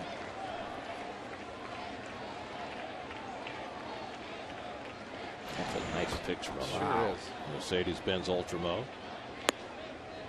1-1 to Bay. Let's check in with Kevin. Talked to hitting coach Dave Hudgens on Bay today, guys. He said, the biggest thing that he saw was, some of the little things that they worked on in spring training, Jason went away from because the results weren't there on the scoreboard. And he said that's what they've been trying to get back to, especially when they had those couple days off. And I asked him specifically what they were. He said, yeah, the hands lower, but I was more concerned with the legs and the hips, as that one is a shot foul.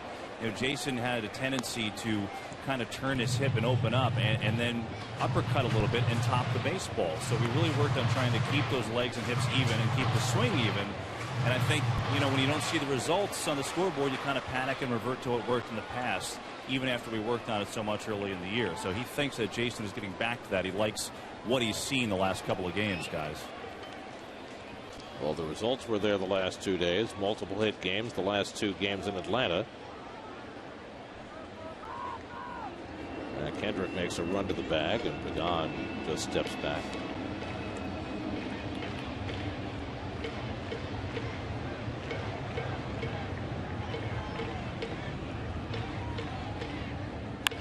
Top to shortstop, charging his Ibar, and he gets Bay to end the inning.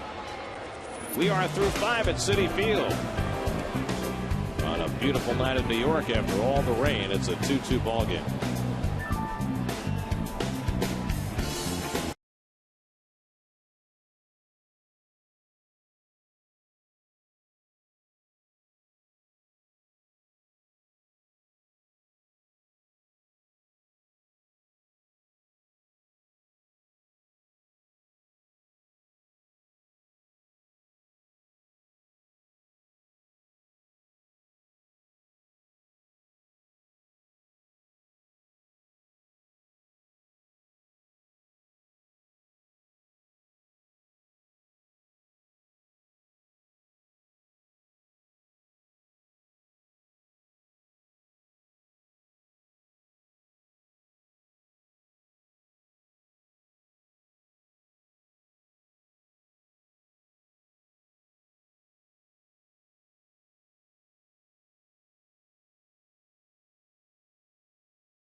Batting order in the 6th inning in a 2-2 game.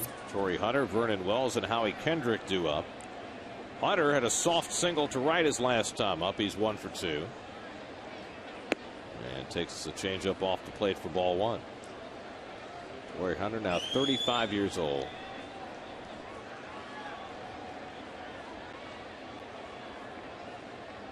And he rips one, a base hit to left. And so Hunter is 2 for 3.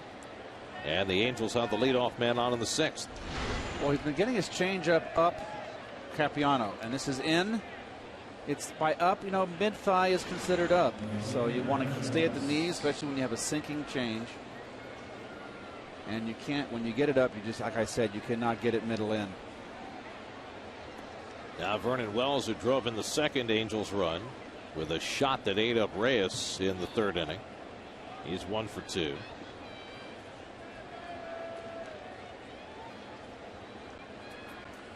You know, Gary, you're mentioning that his last 2 starts, his stuff was as good as you've seen it all season long. That's not the case tonight. He doesn't have his good changeup. He doesn't have that ball spotted on the outside corner. So he's been fighting all 5 innings against this Angels lineup. Kevin's twittering again.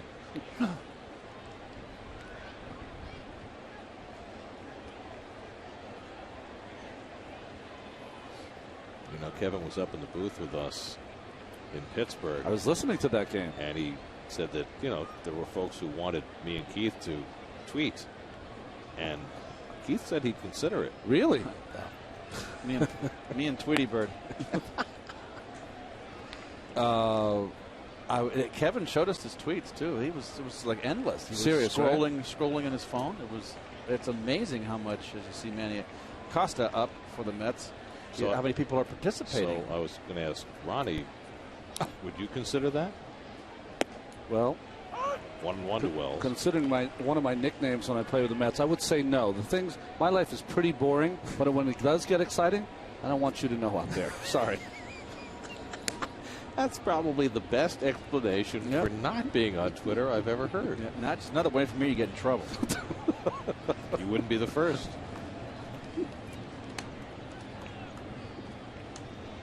Wells reaches across the plate and fouls it off, and it's 1-2. Capuano keeping himself around. Pitched for 1-2-3 5th inning. Now trying to get around a leadoff hit by Hunter here in the 6th.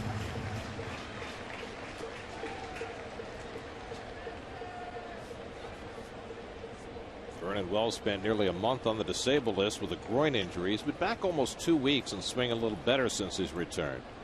But the numbers, even after his RBI hit in the 3rd, are still just atrocious. It's amazing how many star players this year are hitting under 200. I mean, you got Ugla, who we just left in Atlanta. You got Adam Dunn. You got this guy. I don't ever recall that happening before. Swing and a miss, and Capuano strikes out Wells with the fastball. 4th strikeout for Chris. 1 out and 1 on. Well, this is the good fastball here up in the strike zone that gets by Wells. But when you watch Capuano deliver the baseball, this is his changeup. He's got all of his fingers around the baseball, and he has that baseball buried in his palm. It's just the opposite of maybe a Dylan G, who has it on his fingertips. He buries it in his palm almost like a palm ball and kind of just squishes that ball up to the plate with all 4 fingers and thumb. Now tell me how you can possibly have command of a pitch that you don't have your fingertips on. Well, it's hard, but what happens for every pitcher, when they hold the baseball, there's different ways where it feels comfortable. And Chris was talking about it with Kevin. He tinkered with that delivery for years and years until he found a place where he could hold it and deliver it. And the reason that he gets to throw it 10 miles an hour slower than his fastball is because he has it buried in that palm. Kendrick has doubled and hit into a double play, 1 for 2. There goes Hunter. The throw from his knees by Polino, right on target, and he got him. Great throw by Ronnie Polino from his knees for the 2nd out. Well, Polino likes to throw from his knees. We see him do it all year. And that throw is right on target. Forget it, out by a mile. Now, Torrey Hunter is not the base stealer he once was, and I think probably misjudged both Capuano and Polino in his attempt to swipe a base. And now it's 1-2 to Kendrick. Hunter has had as many as 29 steals in a big league season. He has only 2 this year, and now he's been caught twice.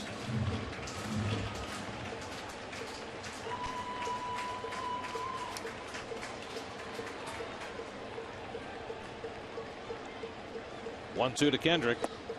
Just missed inside. 2-2. Take a look at the throw overhead here. Hardly any footwork at all. You see, just throwing off that, falls on that back knee, and that's just a powerful arm. Grounded toward the hole and just past Turner for a base hit. So Kendrick has his second hit of the night. Hit number 6 off Capuano. Oh, you know what? He's given up the base hits on the changeup in that hole between third and short. But this is a big ballpark. They're on the ground. You don't get hurt with the long ball. And we've seen from the past with left-handed pitchers here in Citi Field, the third baseman usually tends to play closer to the line, so that is the hole that's going to be vulnerable. So here is Trumbo, the biggest power bat in the lineup, but particularly against left-handed pitching. He's fly to center and walked tonight. Mark Trumbo with 11 home runs this year, and as we mentioned last year in the Pacific Coast League, he had 36. Tied the Royals prospect Mike Moustakas for the most home runs in the minor leagues last year. They say when Trumbo hits them that they are McGuire-like, and when he takes BP before the game, it's the same kind of batting practice.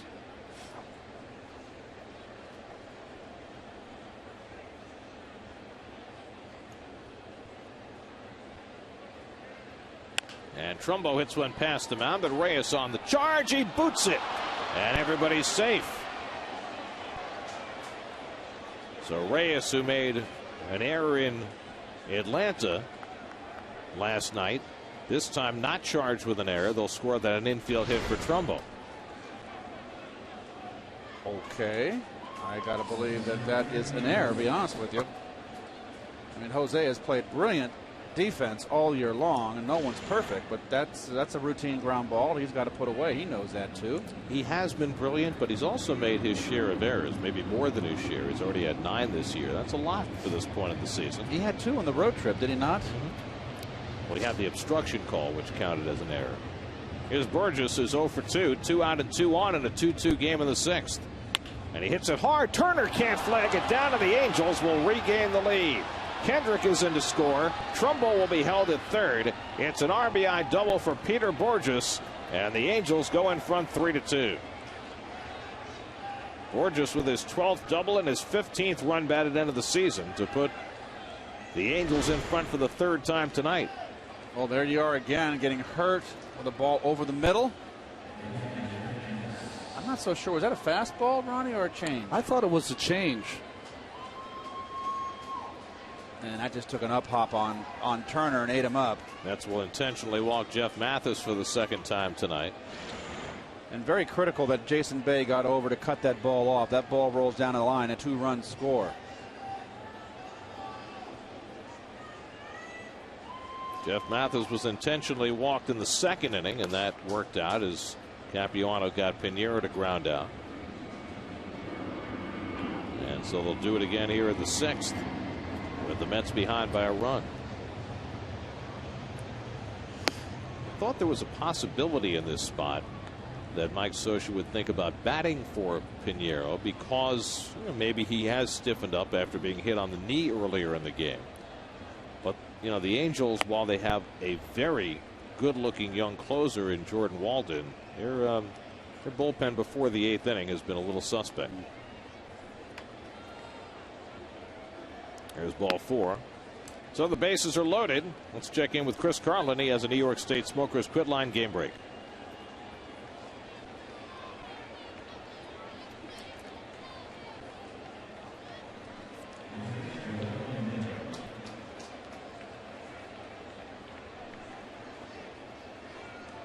The Mets will see those big bats of the Rangers when they go to Texas next weekend to start their next road trip. Josh Hamilton, Nelson Cruz, Michael Young, Adrian Beltre, Ian Kinsler, who's starting to heat up a little, Gary. Danworthen out to talk to Capuano before he faces Pinheiro with the bases loaded and 2 out. 4 hits in the inning for the Angels. Could have been a much bigger inning, but for Paulino throwing out Torrey Hunter trying to steal. After that, the Angels had 2 out and nobody on. Since then, 3 straight hits and now the intentional walk to fill the bases. Pinheiro was grounded to short and struck out tonight, 0 for 2. Capuano at 87 pitches on the night. The Mets have the bullpen working. And Pinheiro takes a cut at a fastball, 0-1.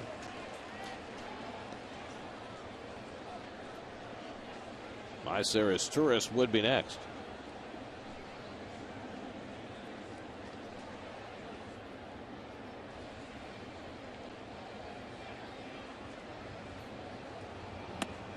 That's in for a strike with Pinheiro tying himself in knots, and it's 0-2.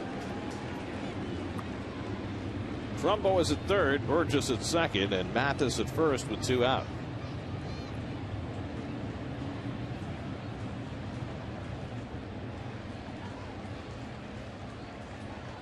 Now the 0-2, and Pinheiro takes up and away, 1-2.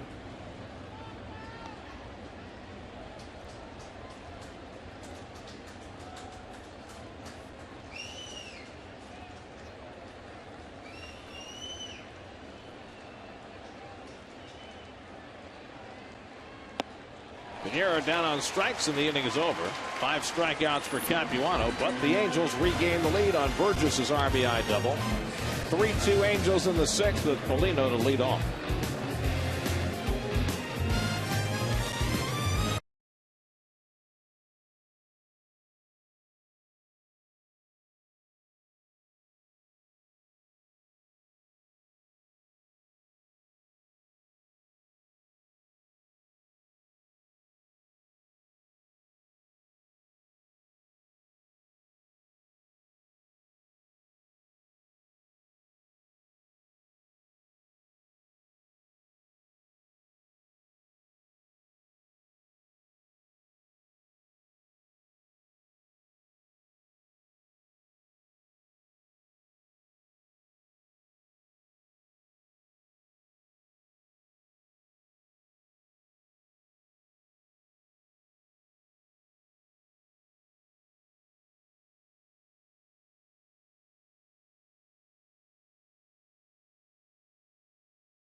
On the harbor, never tire of that site.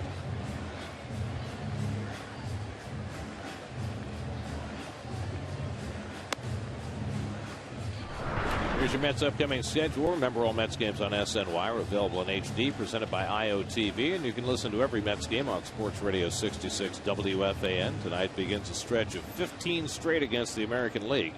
2 more with the Angels. Next 2 days on picks. Back with you on SNY Tuesday night when the A's come to town. Then the Mets go to Texas and Detroit. Ronnie Paulino leads off in the home 6th inning with the Mets again down by a run. And Joel Pinheiro's first pitch, it out to deep left center. Burgess going back to the track at the wall to make a tremendous catch.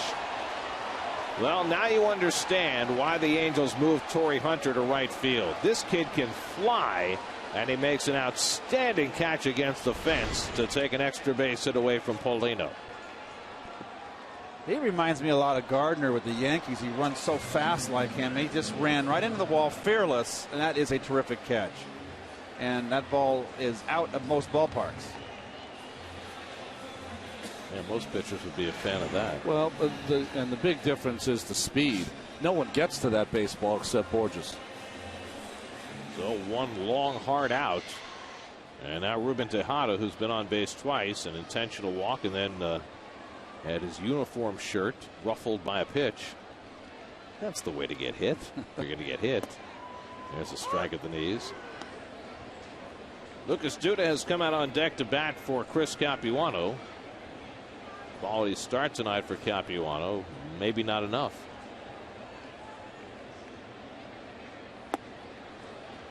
Not a good swing by Tejada, and it's 0-2. Bobby Parnell getting ready in the Mets bullpen.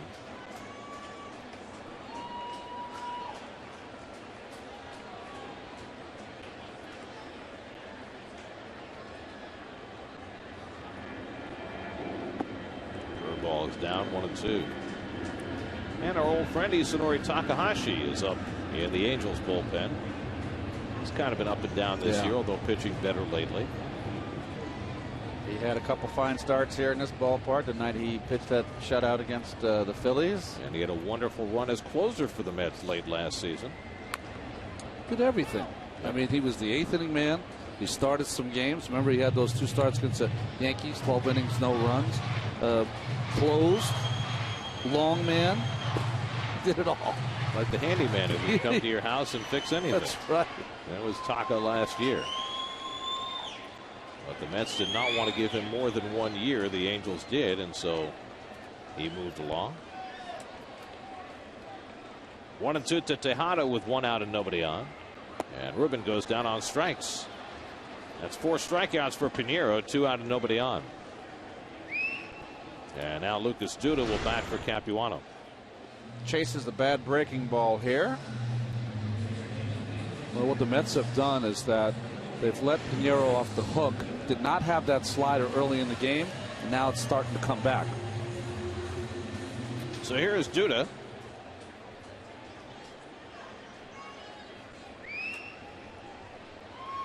Finished the game at first base last night and had that rough play in the 10th inning. Chris Capuano went 6 tonight, allowed 3 runs and 8 hits, and finds himself on the hook. One of those runs unearned. Well, you know, it's the Mets have been beat in some games with their defense on the infield position. And a liner into left for a base hit. Might have broken his bat, but Duda has himself a pinch single. And the tying run is aboard with 2 out and Reyes coming up. Well, Lucas has been pulling, and here off the end of the bat, broke it.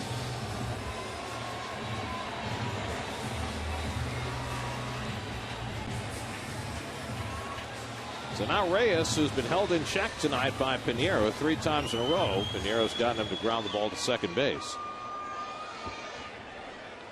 Reyes, who has had 15 multiple hit games in his last 20 games. Hitless tonight.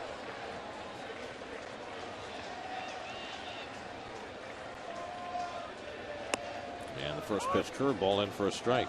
He has had as good a 2.5 months as I've ever seen.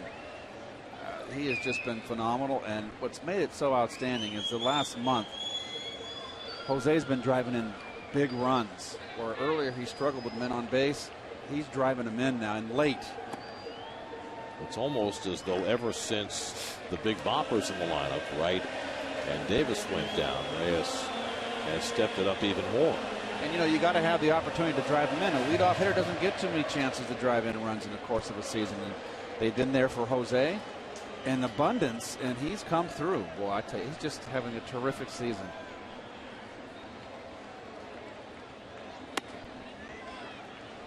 2-1.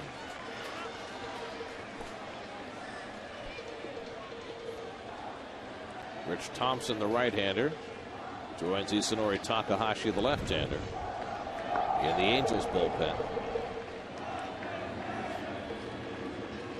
Now Pinheiro with the 2-1 to Reyes, and it's popped up center field, and Borges puts it away to end the inning. So an 0-for-4 night for Reyes, and the Mets strand one in the 6th. We head for the 7th with the Angels up 3-2.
tea, hard iced tea. I don't know who figured this out, but each baseball game has 12,386,344 possible plays. Not sure exactly what that means, but that's a lot. Bobby Parnell takes over the pitching for the Mets as we go to the 7th inning. Well, Bobby in his last couple of innings in Atlanta was outstanding. 5 Ks, Keith. He was throwing 98 miles an hour. Best slider I've seen him have this year. Absolutely. He had that slider that was breaking out of the strike zone, down and in to the left-hand hitters. That is just tough pitch to lay off, particularly at his velocity. Mycroft is 1 for 3 tonight. Singled and scored in the 3rd. Flied out deep to left. A nice play by Jason Bay in the 5th. And Parnell ahead of him 1 and 2.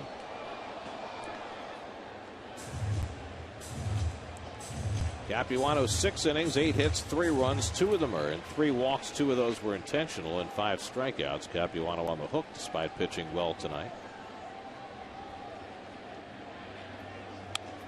Late swing foul and the 97-mile-an-hour fastball. Heads up if you're Ibar on deck, huh? Fastball away. Stores just trying to stay in the at-bat, fouling it off. I always think was it Juan Encarnacion that got hit in the Cardinals at Busch Stadium. Ended his career. Got hit in the eye. 1-2. And he fights off another one.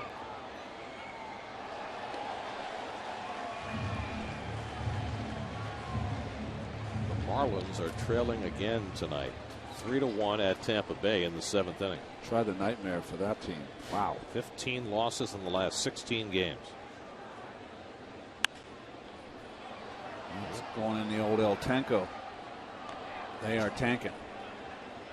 It's what you folks in San Francisco used to call the June swoon. Yes, that's right. The Giants used to go in the June swoon. You're correct. They are now Florida in last place. The Nationals have climbed above them.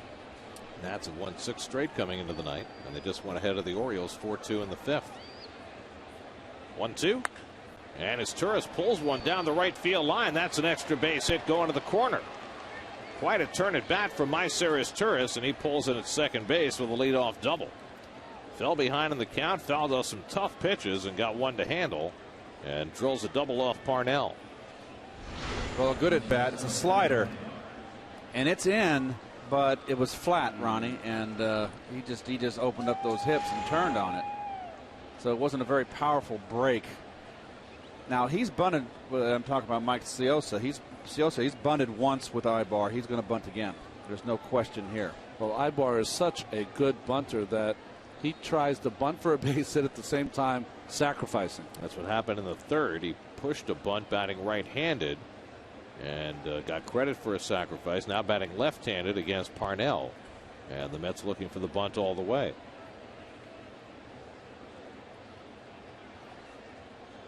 And he swings and grounds one down to Murphy. Holds the runner, and they say it's a foul ball. Came off the foot of the hitter.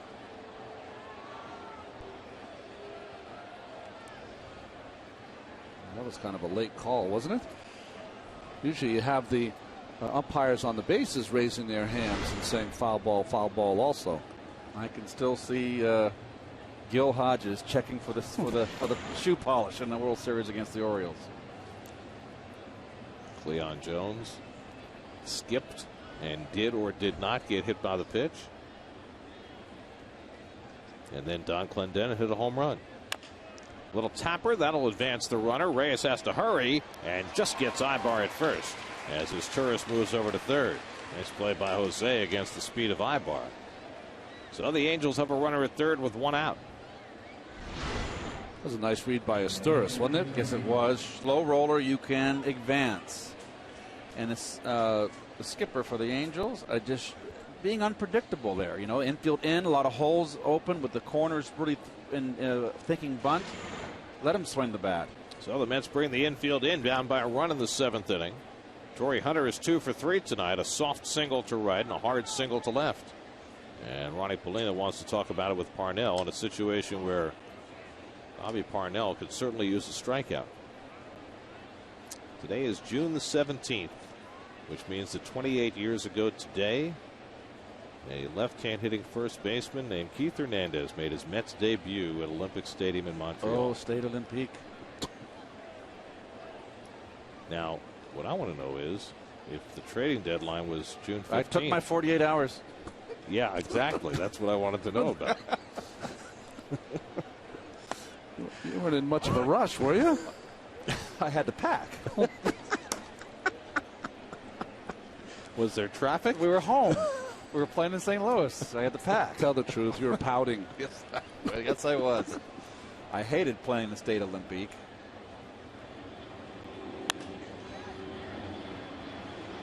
The way I've heard you tell it before, I think you were just weighing your options as to whether you wanted to be a stem. I thought that I had 5 teams that I could say no to, and I thought the Stems were one of them.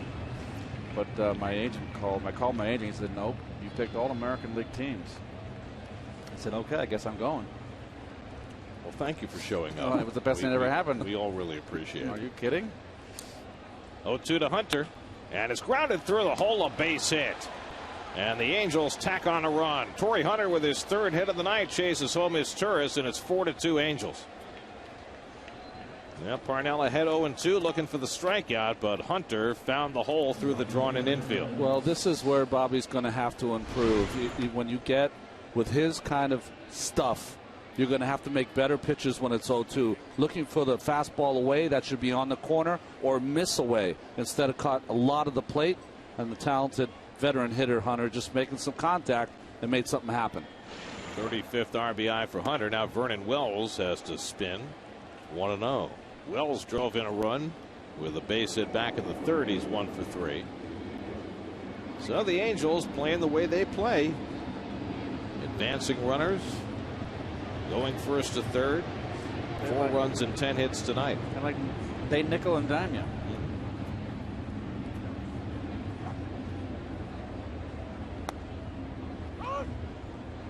Well, that's the pitch he wanted right there. On the outside corner, on the knees. But just remember this. If it's 0-2, as you see this IOTV pitch differential, I mean, that misses by 2-3 feet. If you're going to miss, you miss away. So he doesn't have a chance to put that ball in play. Now, listen, it's much easier than I'm saying. I'm saying it sounds easy. You're going to miss at times. But there's critical points in games that you have to recognize as a starting pitcher or a relief pitcher that this is a crucial pitch. I cannot make a mistake with this.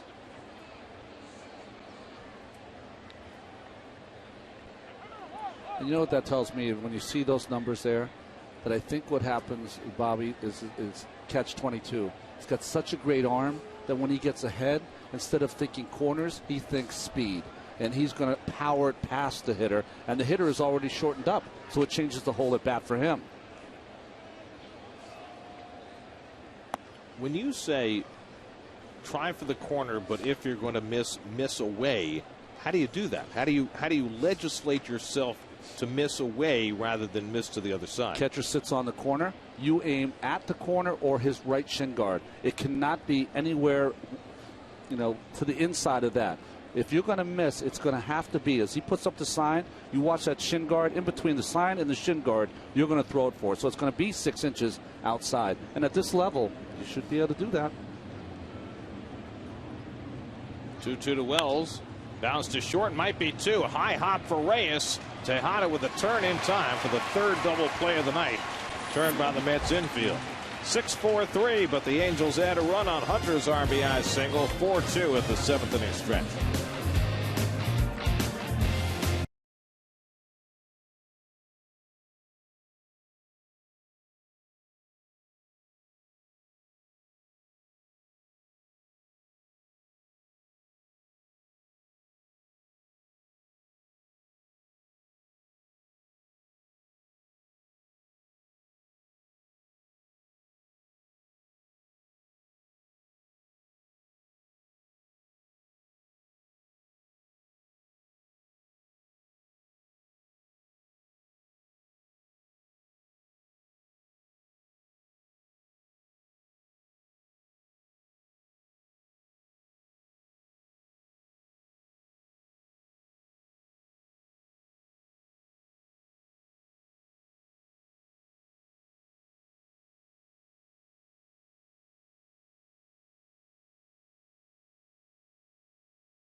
Schultz special? That's outstanding.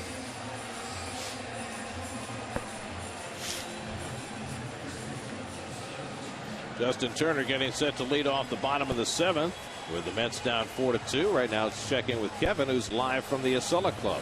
Well, Gary, this week we tried to get to know some of the guys a little bit, and we've asked them who is the most influential person or persons in their baseball life. So talk to Angel Pagan, and he gave you an answer that might surprise you. The first one, not so surprising. His mom, Gloria, a big part of his life, said she's always been my coach, my manager. She was a great softball player, even batted cleanup when she played with the guys. Took me to the field. I get my passion from her. The other one is Felix Trinidad, the famous Puerto Rican boxer, the former champion.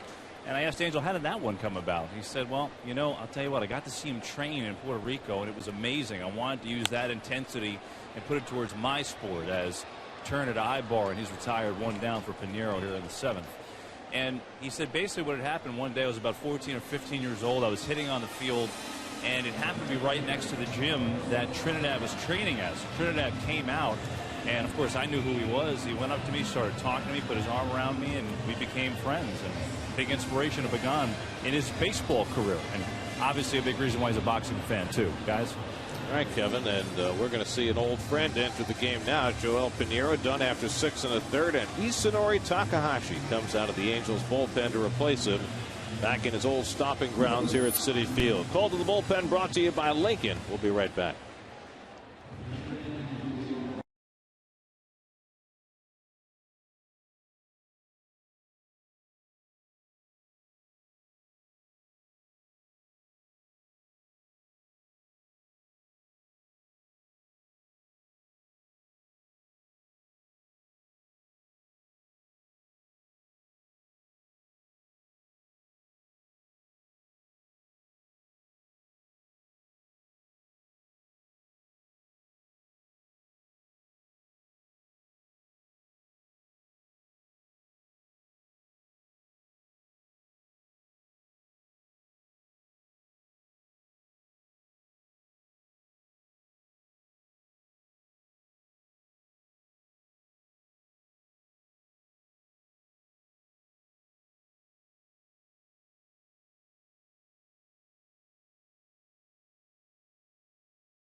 For the Angels so far this year? Well, it was mostly up for the Mets last season. In his first season in the major leagues, 10 wins, only 6 losses, 12 starts, and 8 saves, and 8 for 8 in those save opportunities.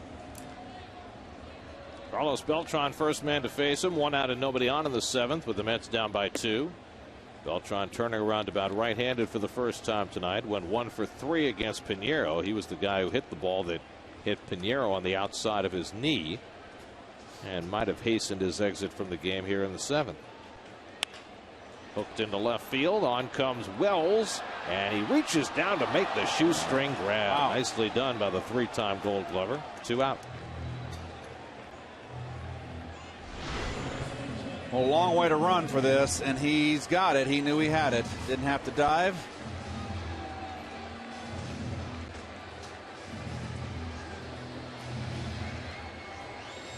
Focus right on that ball. Beautiful play.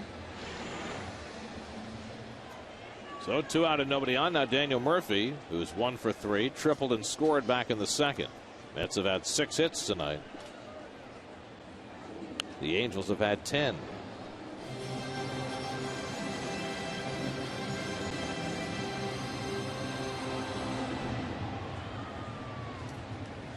Angel Pagan would be next.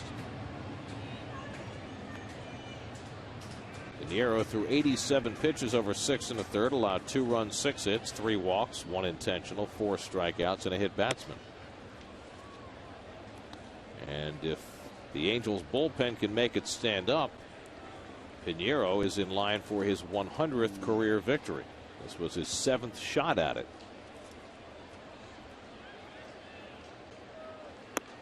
And Takahashi misses inside, 2-1. Well, he has that straight leg, almost Whitey Ford-like when he goes towards the plate to release the baseball.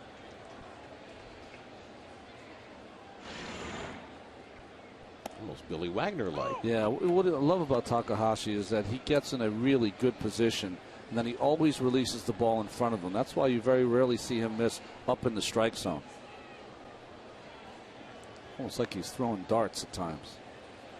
Relieved early in the year, got some starts, some really good ones. Finished the year as a closer for the Mets. Was perfect in save. 3-2 now to Murphy.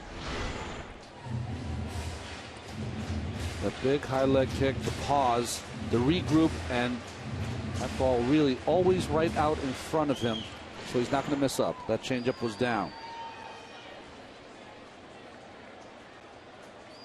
Now it's 3-2 to Murphy with 2 out, nobody on. And Daniel pops it up. Should be playable in foul ground for his tourists.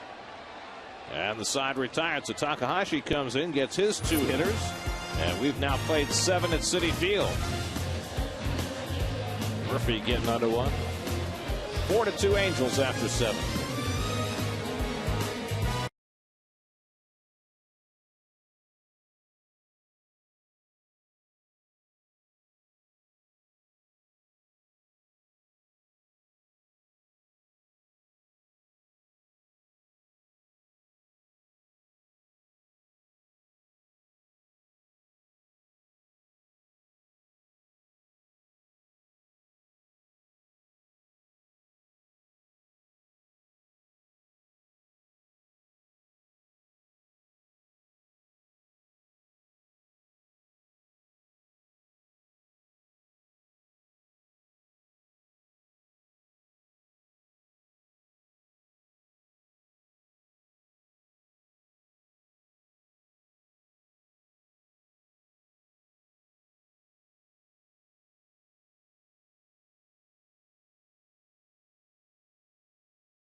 Eighth inning, Howie Kendrick leads off against Bobby Parnell, who starts his 2nd inning of relief. And Kendrick takes a fastball for a strike. Kendrick's 2 for 3 tonight, a single and a double, and he scored 2 runs. The Angels have 10 hits. They got the first 8 against Chris Capuano. 2 hits off Parnell, produced a run in the 7th. The Angels could have more, but the Mets have turned 3 double plays on the infield. Molino threw out Hunter trying to steal in the 6th. And the Mets have made a couple of nice defensive plays as well.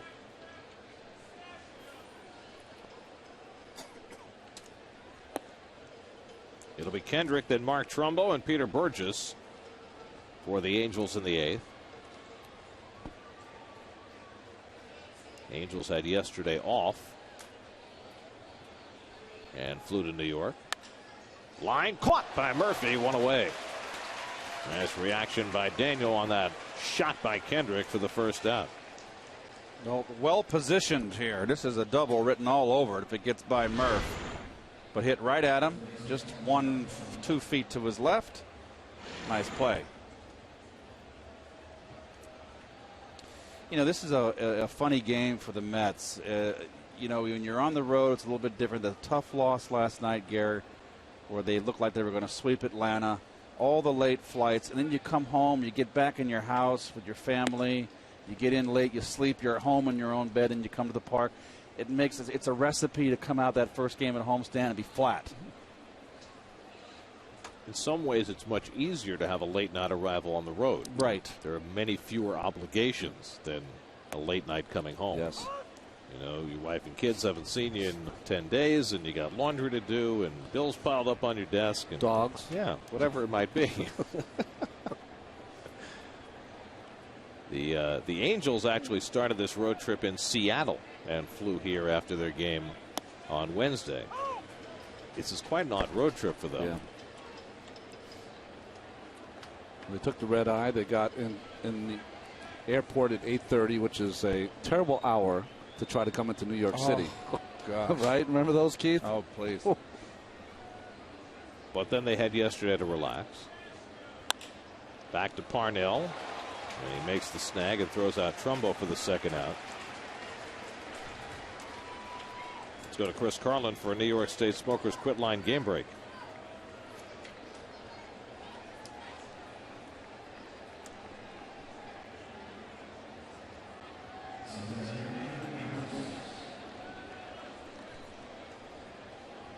It's not quite the Burley play from last year, but it's not bad. That's one of the nicest plays I've ever seen. Very smooth, too, on that sweep. He could have been in curling. That's right. Or highlight, one or the other. Peter Borges has to spin. 97 up and in from Parnell. That'll get your attention.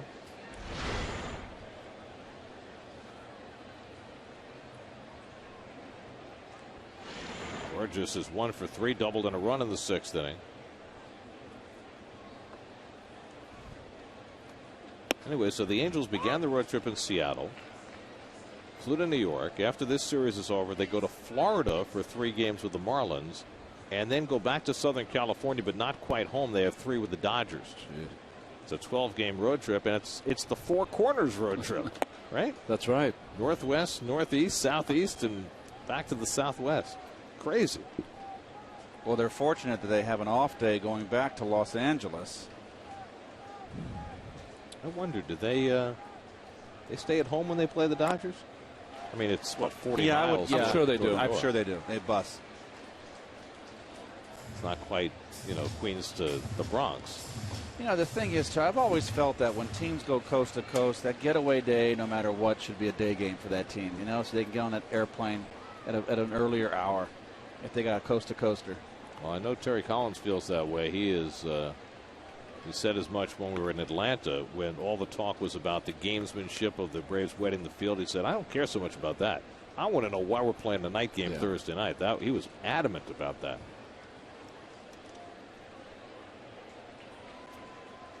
And you know why we do? It's us. It's TV. TV is right. Yep. 3-2. And Burgess hits one off the fist down the left field side of foul ball. I always feel that the weekends, the Saturdays should be all day games too. I know you got game of the week. You can't interfere with that. Yeah, but you can play if the Fox is playing at 4. Everybody else can play at 1. Yep. I just think the weekends should be day games. Always felt that way. Ronnie, you want to weigh in? I don't want to be part of us. It's not my fault. I think Ronnie's still a little tired. Here's the 3-2 coming to Burgess. And he goes down swinging. It's slider by Parnell. How many guys throw a 92-mile-an-hour slider? First strikeout for Bobby Parnell. That's come up in the bottom of the 8th, down by a deuce.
Mets starting a homestand tonight here at Citi Field, and they're 2 runs in arrears as they come up in the bottom of the 8th inning. It was a very nice video montage. Very nice.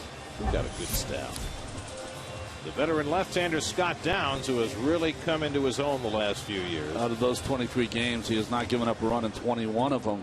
And 27 consecutive appearances, interleague play for Scott Downs, the veteran, not allowed a run. Originally came up in 2000 with the Cubs.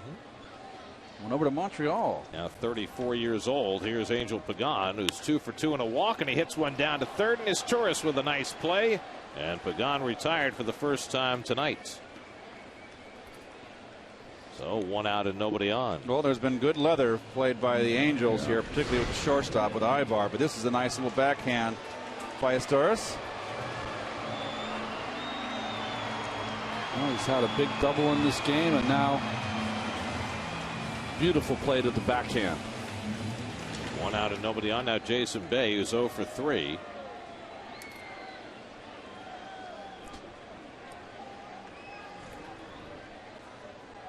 And Jason fouls off the first pitch.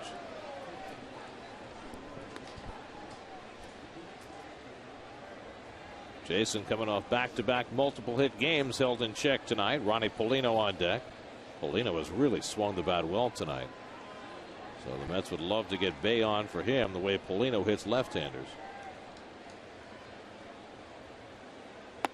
Chasing a pitch, and it's 0-2. Scott Downs is really indicative of the way the market for relief pitching has changed over the last number of years. To look at the Mercedes-Benz Ultramall, Scott Downs is probably the only non-closing reliever ever to get 2 3-year contracts in his career. Got a 3-year deal with the Blue Jays, and then a 3-year deal with the Angels. Backdoor breaking ball misses. 3 years, $15 million he signed this past winter to come to Anaheim. If you looked at his stuff, he doesn't have overpowering stuff, but he throws strikes. He doesn't walk people. He's very durable. He can pitch back to back to back. Out of the University of Kentucky. Grounded slowly. Ibar charging in the webbing, and he throws it away, and it goes in the dugout, and that'll send Bay to second base. Well, Eric Ibar has really impressed tonight with his defense, but that one he couldn't quite complete. Well, this is probably going to be ruled a base hit and an error and advance to second base. So Trumbo has not flashed any good leather here. He has missed 2 scoops. I thought this was another pretty easy short hop for him. Let's take a look. Oh, just not good footwork. See, his foot is not on the outside corner, on the right field corner of the bag, and that's why he couldn't reach it. They could even charge the error to Trumbo on that play. That ball didn't bounce. It will be a single and an ace-6. So the Mets have a runner in scoring position with 1 out for Polino, who doubled to left in the 4th and then hit one to the fence in left center that Peter Burgess made the play of the night on. A leaping grab against the wall back in the 6th. So Bay's hit the 7th of the night for the Mets, and Polino cracks one out to deep right center field. Burgess on his horse again. He won't get this one. Bay on his way to third. He'll turn and score. Polino lumbers into second with an RBI double, and the Mets are within a run. It's 4-3. Second double of the night for Ronnie Polino, who had just 1 double this year before this game.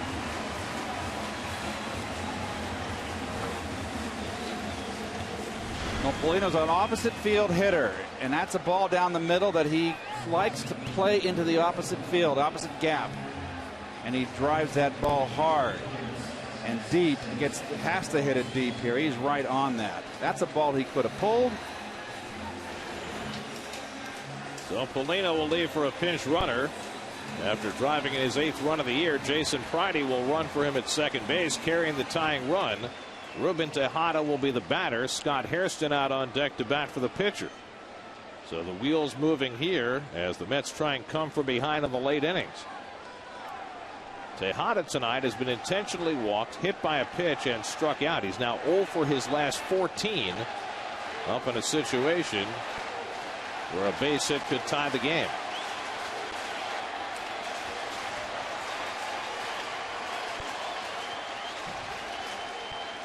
And Ruben takes that backdoor breaking ball for a strike.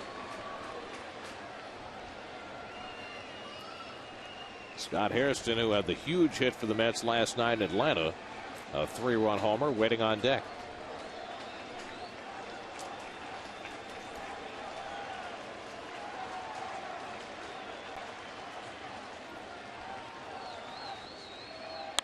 It's sharply, but Trumbo stumbles to grab it and gets the out at first.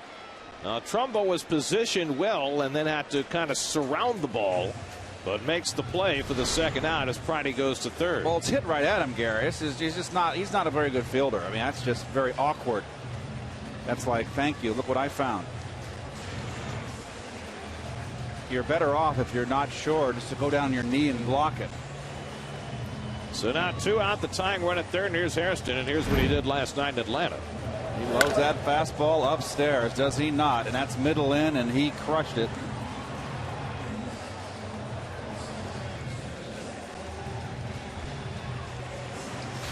Hairston has had 1 career at bat against Scott Downs, 0 for 1. But his bat has really been coming around lately. You see what he's done pinch hitting. But both he and Willie Harris have really picked it up as pinch hitters lately. Hairston hit a pinch hit home run in Pittsburgh and then hit the 3-run bomb as a starter last night. And his average is up to 271. Now, one thing that Harrison's got to realize, and he's a veteran, he knows, he's got Jose Reyes giving him protection in the on-deck circle. So they're going to go after Hairston here. If they fall behind, he's going to get something to hit, or he can get a first pitch fastball. I think he's going to get a first pitch curveball. I agree. Same pitch but through. You can sit on a fastball, Absolutely. and you know if you don't get it, you can take it, and hopefully the pitcher throws a ball. Mike Butcher, the Angels pitching coach, was just out at the mound to talk to Downs, who deals to Hairston, and the first pitch curve misses for ball 1. So that works out with a breaking ball, and as a hitter, he misses with it. Now he's 1-0. Okay, I've got a count in my favor with Reyes in the on-deck circle. I think he's going to go after them all with soft stuff. Maybe counter with a curveball or change up here. Hit in the air deep down the left field line, but it goes foul. Kind of a get me over curve there. That'll get you in trouble. Just a little quick for Scott there.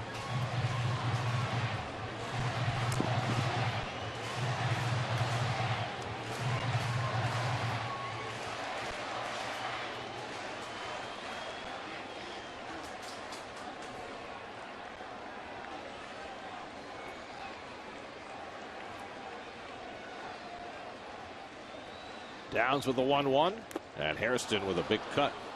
1-2.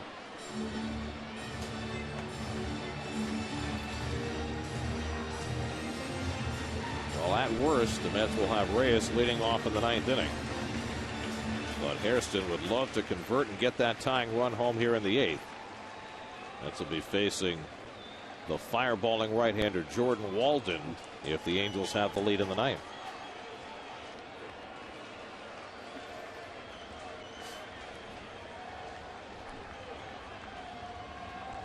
One, 2 to Hairston, and he pulls one foul.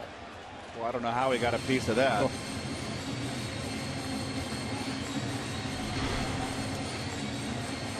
This ball, really, that's his best breaking ball he's thrown. It's not in the strike zone, barely gets a piece.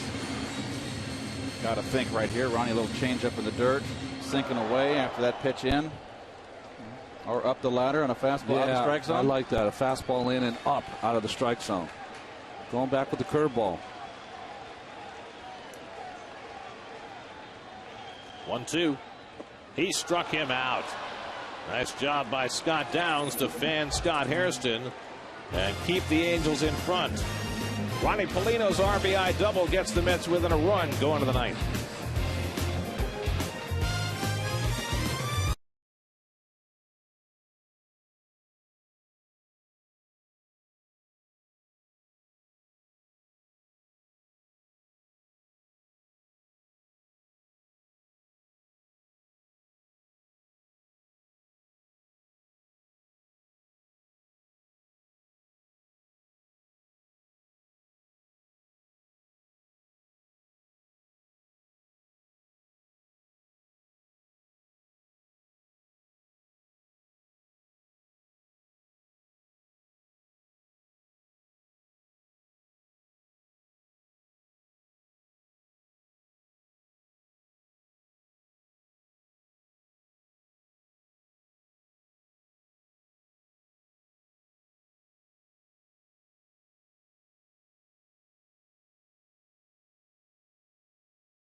Partners Executive Transportation. Let Partners chauffeur you safely to and from the ballpark. Call them at 800-894-9414. Buy Tops, unlock cards, win diamonds, and dig for prizes at diamondtops.com.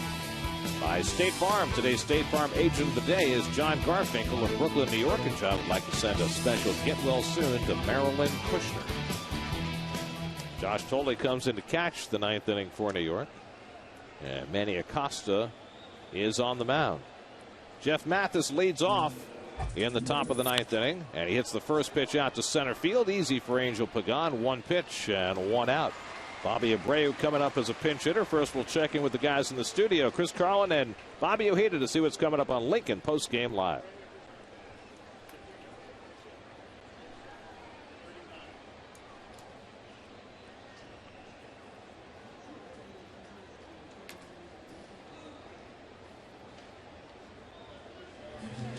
All right, we'll check in with you a little bit later on. There you see the numbers on Acosta, and it was going to be Bobby Abreu to pinch hit, but it'll be Russell Branyan instead. Abreu went back in the dugout. Branyan, who was let go by the Diamondbacks a few weeks ago and picked up by the Angels.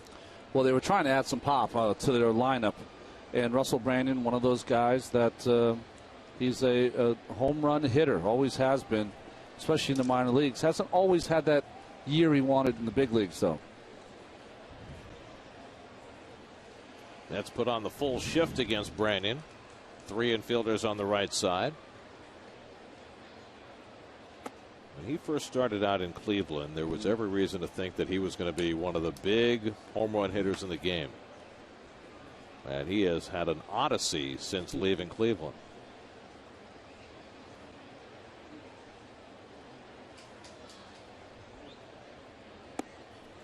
Good off-speed pitch by Acosta, and it's 1-1. Looking ahead to the bottom of the 9th, the Mets will have the top of the order: Reyes, Turner, and Beltran. Jordan Walden, the young closer for the Angels, has been terrific this year, throwing absolute gas, and he is getting ready now.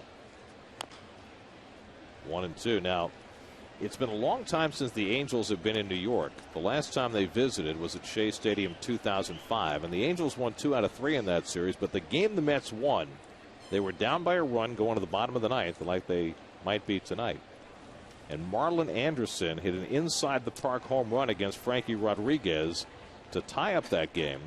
And then the Mets won it in extra innings on a Cliff Floyd home run. If you'll remember, Steve Finley, who was getting along in years at that time, was playing right field for the Angels at the time.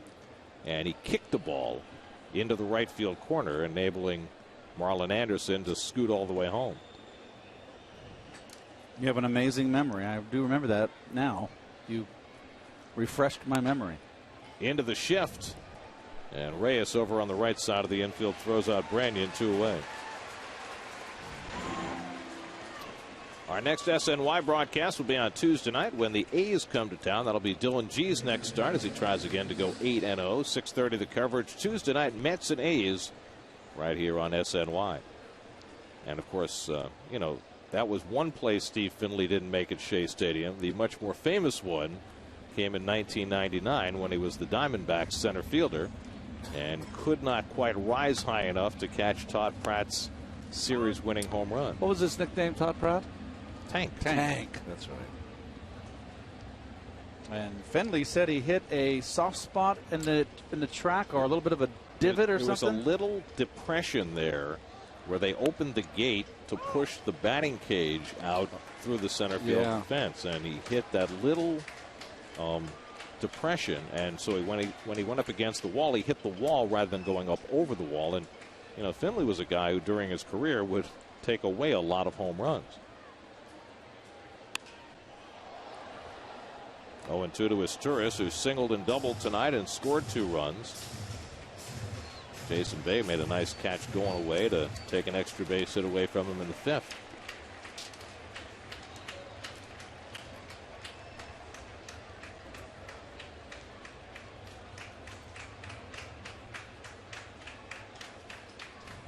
Oh-2 from Acosta. And it's right back at Manny off his leg, has time to recover, and the side retired. Kick save and a beauty by Manny Acosta. That'll keep it a one-run game, and Jose Reyes will lead it off in the last of the ninth. It's been a rough night for Reyes at the plate so far, but he'll try and get it started with the Mets down by a run in their final at bat.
Geico Sports Night, more on the, I think it's the NFL, not the National Labor Federation labor dispute.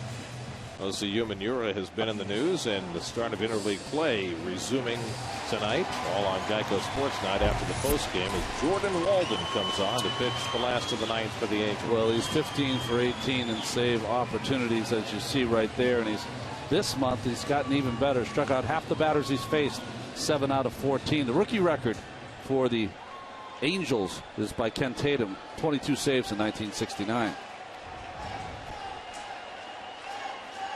Reyes is 0 for 4 tonight. 3 ground balls and a fly ball. He's taking all the way the first pitch. 98-mile-an-hour fastball from Walden to start him off for ball 1. It'll be Reyes, Turner, and Beltran as the Mets look for their first walk-off win of the year. And Reyes taking all the way again and almost got clocked. 2-0. Well, that's what you got to do here, right? If you're Reyes, is that get on anyway. Walden has walked 13 in 29 innings. He's had only 13 hitless games Reyes has this year. This is his 67th game of the season. And 2 of those 13 walks were intentional. So really you could just say he's only walked 11. So he's probably a little bit geared up here, feeling that this is the big out of the inning for him. Yeah. And now it's 3-0. Well, the last thing in the world that Walden wants to do is walk Reyes. So Reyes will certainly be taking a pitch here on 3-0. And that's a strike. That reminds me of, by just looking at him, Keith, a little bit like Steve Bedrosian. Throws about as hard. 6'5", 235, comes at you like a machine, and he walks Reyes to start the last of the ninth. So the Mets have their speed man aboard and a chance against Walden here in the ninth. Well, last night the Mets got 2 runs against Johnny Venters, who had not allowed a run in more than a month. Now trying to rally against Walden. Let's see how they play it here. These big body closers, usually are guys that take a long time to go to the plate. That's Mike Butcher, the pitching coach, on his way out to the mound for a conversation with the entire infield. So are you suggesting that Reyes might try to swipe one? Well, I think, they have the times that they have on the scouting report, but they want to see it in person here. See Terry Collins take one pitch, fake the bunt. Ooh, very good instruction, telling Chip Hale what to do. Oh, you don't really want to be giving anything away. That's what you got signs for. You either give him the hit sign, let him have one pitch to swing, and then you put the bunt on. Shouldn't be any conversation. The Mets have asked their position players to sacrifice very rarely this year. They've had only 7 sacrifice bunts from position players this season. I'm wondering, if you look at the defense, if he's saying take one because he's a little bit wild and then bunt the second pitch. Yeah, fake bunt and take one because of his wildness.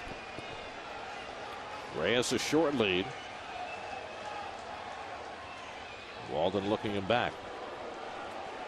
Jordan Walden is only 23 years old. Thrust right into the closer's job this year after the first series of the year when Fernando Rodney faltered. And Turner takes it well outside for ball 1. So 6 pitches thrown by Walden and 5 of them out of the strike zone.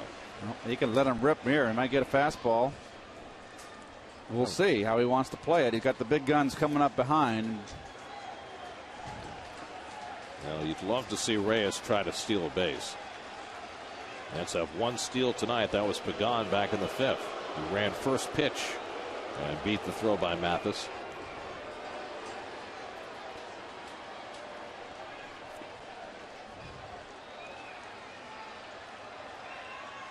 And Turner bunts it foul.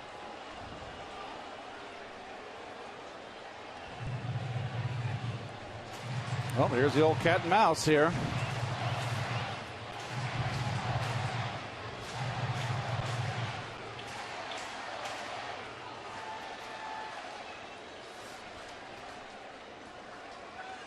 Turner picking up the sign from Chip Hale. I'll tell you, though, it's extremely difficult to bunt a guy throwing 98 miles an hour. Now, Walden's only looking Reyes back, not throwing over. You wonder whether he doesn't like his move to first base.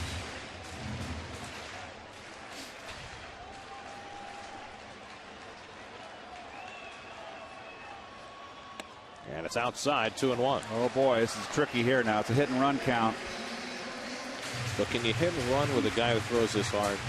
Yes, absolutely. What you're worried about, he hasn't thrown a strike, but he's been around the plate. That's the only thing. He's not wild, crazy wild. He's been wild around the plate. You got a guy who can handle the bat. A tough call here. You can go either way.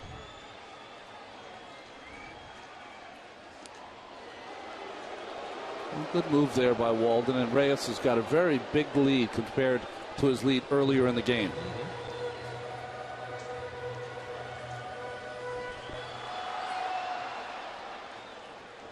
Wonder whether he's gotten enough of a read to take off here.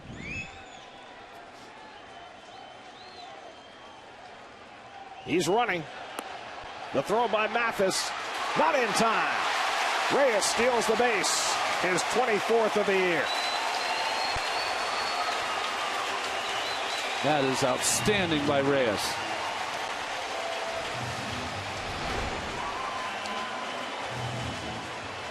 Oh, he called it a strike? No. Okay, it's 3-1. So now what do you do? You're not going to ask Turner to bunt on 3-1, are you? No, let him swing the bat. Yep. Got 3 shots to drive him in. That's down by a run in the last of the 9th. Now the tying run in scoring position with nobody out.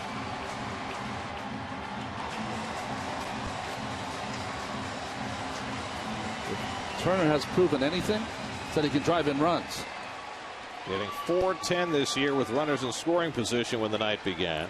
Struck out in an RBI situation in the 4th. Corners are in, looking for the bunt. And he swings and misses at the fastball away, 3-2. Good fastball away. Asked Chris Guccione whether it was on the plate. They're going to have to watch Reyes very carefully.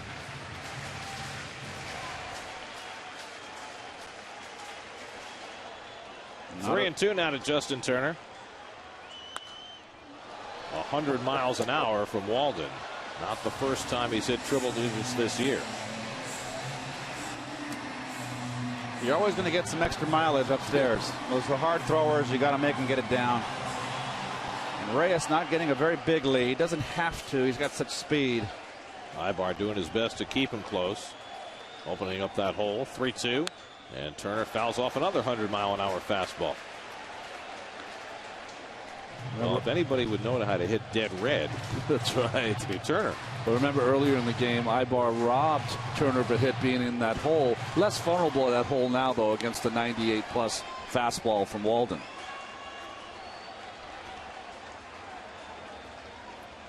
Eighth pitch of the at-bat coming up. And Walden stepping off.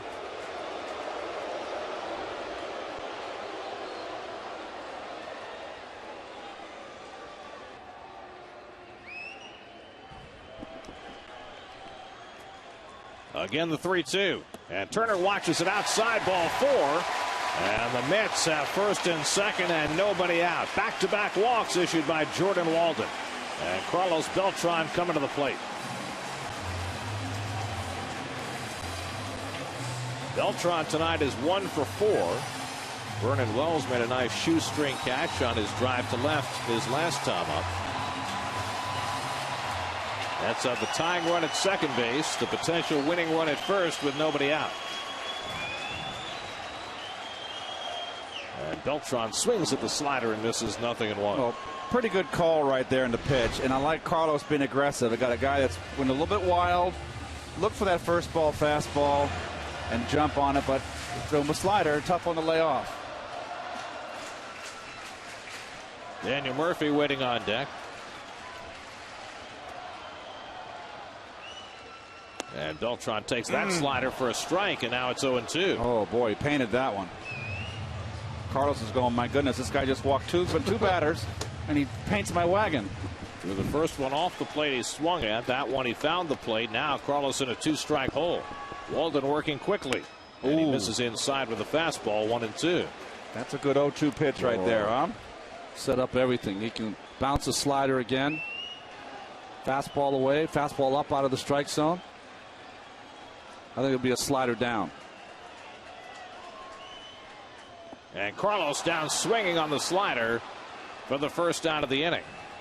I think Beltran felt as though he got a piece of that ball, but he'll get no comfort from Chris Guccione, and that's the first out. Well, let me tell you something. When you fall behind the count on this guy, you're in serious emergency stance. And that's why he's got the strikeouts. Tough at bat for Carlos. And by the way, a nice block by Jeff Mathis to keep those runners from moving up. We haven't talked about Mathis. Has been outstanding all game long. Now they really got to beware of Reyes at second base. Murphy 1 for 4, tripled and scored back in the second. And he takes a fastball down for ball 1. Reyes the tying run at second. Turner the potential winning run at first. Pagan has had a really good night waiting on deck. And Murphy fouls it off. 1-1. Well, you hear Ibar is going to come in and talk to Walden. Just say, hey, make sure you vary your looks. You've only looked back once each time to Reyes. Look a couple times. Keep him close to that bag. And the key, I think, if Turner decides to kind of piggyback on a steal, if Reyes goes, that's where Mathis might go, to second base. Ibar doing a great job keeping Reyes tight. Murphy swings and misses, and it's 1-2. Well. There's no surprise. We're seeing now that he's starting to find the range. He's got a slider that's very hard and sharp and breaks down. Hard to lay off. Now he's got Murphy down 1-2. He comes upstairs with that 98-mile-an-hour heat. Murphy felt like he was at the chiropractor. Well, Murph likes to dive with 2 strikes. This is what you want out of your young closer, though, right? That little element of fear, intimidation. Now it's 2-2 to Murphy. And he struck him out with a slider. Back-to-back strikeouts for Walden. And again, Mathis blocks that slider in the dirt. And now the Mets are down to their final out. Just a tough pitch to lay off. And that was set up by that up and in under your chin, little chin music. So now 2 out and 2 on, 2 walks, 2 strikeouts, and it's left to Angel Pagan, who drove in the first 2 Met runs with a pair of RBI singles in the second and third. He walked and stole a base in the 5th, grounded out his last time up. And Angel takes the fastball for a strike. This kid has found the range, hasn't he? But Angel's had the best night of all the Mets. Jason Bay would be next if Pagan keeps the game alive.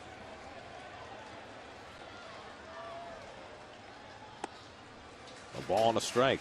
Doesn't really follow through, Ronnie. He's almost like he's throwing BP, but he's just rushing it up there.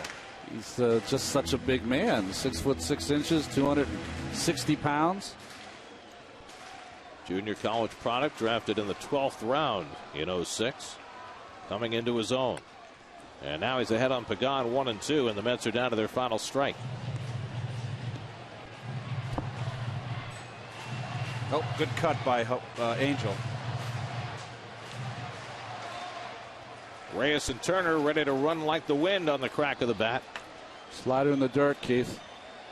Either that or run it upstairs. Playing awfully shallow against Pagan in the outfield. 1-2. Swing and a miss. He got him with a slider.